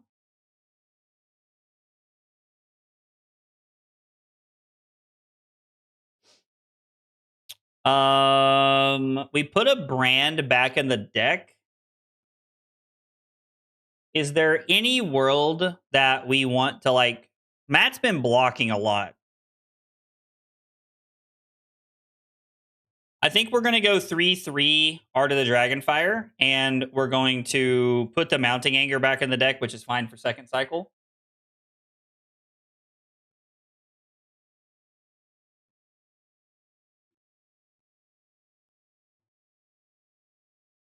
Okay. Block the first thing and not the second thing, and then is going to give me a card. Not going to give me a card. I mean, if you fall down to 6 and I have the ability to get value out of my wax on, I would love that. Okay. There has to be a...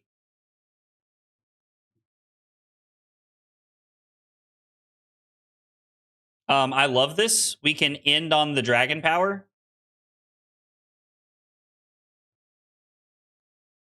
We lose our hero ability. but I get to go 3, 3. This is just hero ability, right? We get to go 3, 3 pitching legacy of Ikaru, 1, 5, 3, 3, 1, 5 with Wax on backup. I mean, it's not great, but I think this is better than anything else we have going on this turn. We need to get aggressive. I mean, like, they're playing Scar for Scar and Cut Through in a lot of these decks. They're playing, like, a lot of these decks are playing multiple 0-for-4s that we are able to get value out of. We've not seen one for Matt this game. I take that back. We saw a Scar for Scar earlier. But there are, like, normally a lot of these decks have, like, this aggressive, like, Cut Through build that I've been seeing quite a bit of. So I was expecting to see more of that we're able to use Wax on from. But Matt has really leaned into, like, a different style of the deck, it appears. Down to 2. Okay. What are the odds we're going to get juiced by something?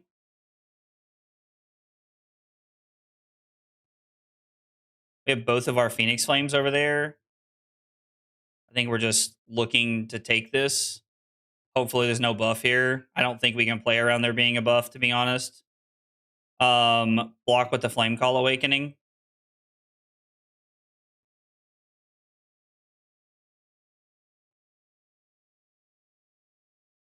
Wax on finally getting value here. We've only been sitting on it for 1 billion turns now, it feels like.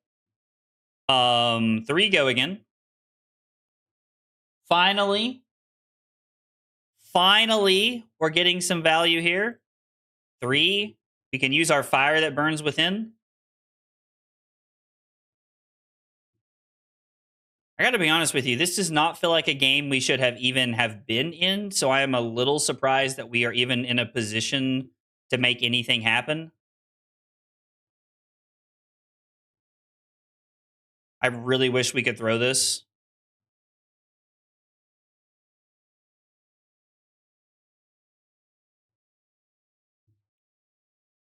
We have to block with 2 cards. What are the best 2 cards to block with? If I block with Art of the Dragonfire and Inflame the Firebrand,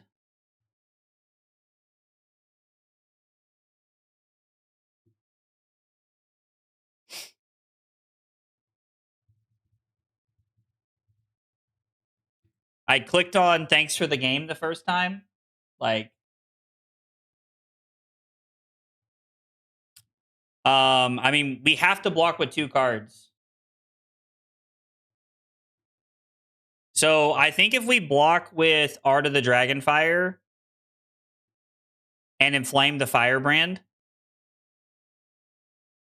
we can go Mounting Anger, Fire that burns within, buy it back, and then draw a new card.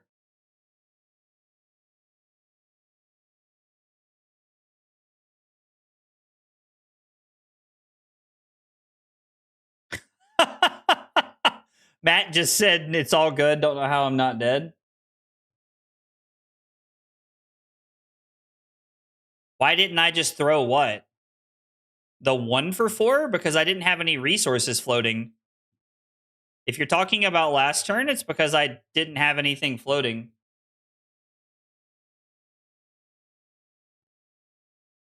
I'm so confused. How are you guys seeing us throwing anything other than this line right here? Like, this is the only conceivable line we have this turn that makes sense. I'm very confused. I feel like you guys either said that last turn when I was, like, looking at something, or I am desperately missing something. No, my chest has to hit. We're testing the Arcane Barrier piece to see if it's good enough in the deck as AB1, but it appears that it is not.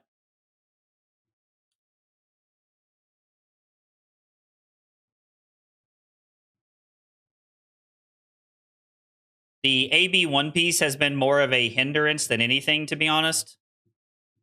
This should just win us the game, drawing the head jab here.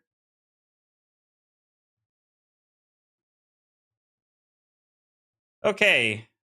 God, that took so much longer than I thought it would. That was actually crazy that took. I mean, our hands were not good. We didn't have a lot of. I mean, we had some fine stuff, but nothing crazy. Yeah, I mean, hooray, confetti. That was wild. Oh, man. They're at one number of links matter more. 4 gets covered by wax on.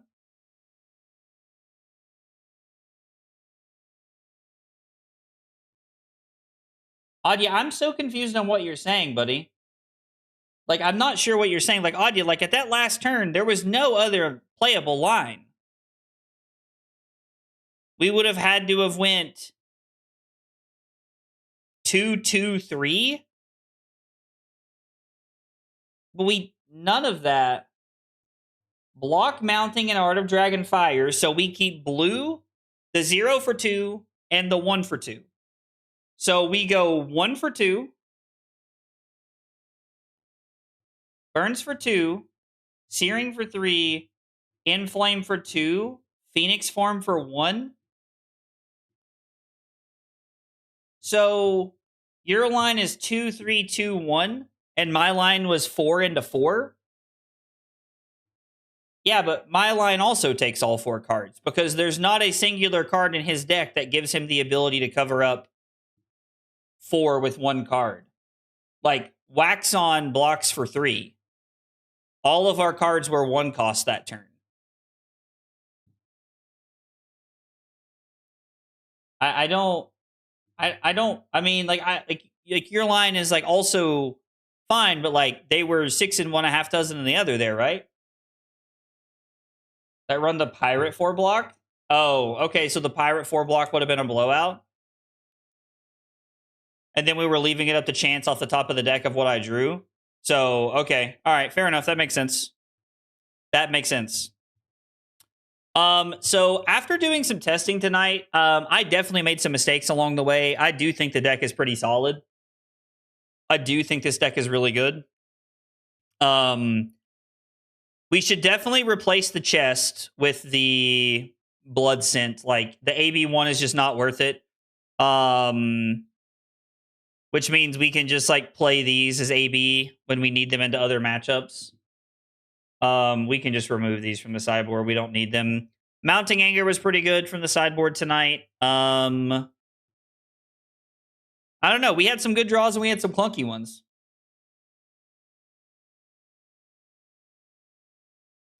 Yeah, no. If they have the Pirate 4 block and I draw into an unplayable card off of the 1 for 4 off Fire that burns within, they do get to Dachi me, which is not good at all.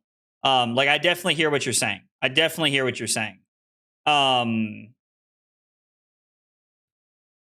But yeah, I mean, if they hadn't seen the Pirate 4 block, they probably weren't going to at that point. Either way, it doesn't matter. It's good to know both lines are there.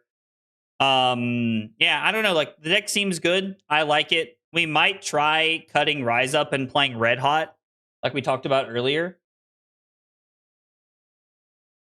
So, anyway, deck's good. There is no Arc Raiders tonight. Testing some Silver Age for Calling San Diego with the boys tonight. So no Arc Raiders tonight. Be back on Thursday. New episode of Breakpoints drops tomorrow. Episode 29. We talk about everything Compendium of Wraith in tomorrow's episode, so make sure you check that out. And then on Friday, it is going to be scheduled around the world premiere. I have a video coming out that explains tiebreakers from a competitive standpoint and how they matter to you. We talk about what tiebreakers matter and how draws affect them. So that is like a 10-minute video that I put together with examples and stuff for you guys. So that's what we got going on the rest of the week. And then there won't be any streams this weekend. I'll be gone, hanging out with family. My sister's got a volleyball tournament. We're going to go and hang out and support her this weekend and see some other family in that area. So no streams this weekend, but Breakpoints tomorrow, stream on Thursday. Thanks for hanging out. Have a good night, and I will see you guys on Thursday. Take it easy, guys.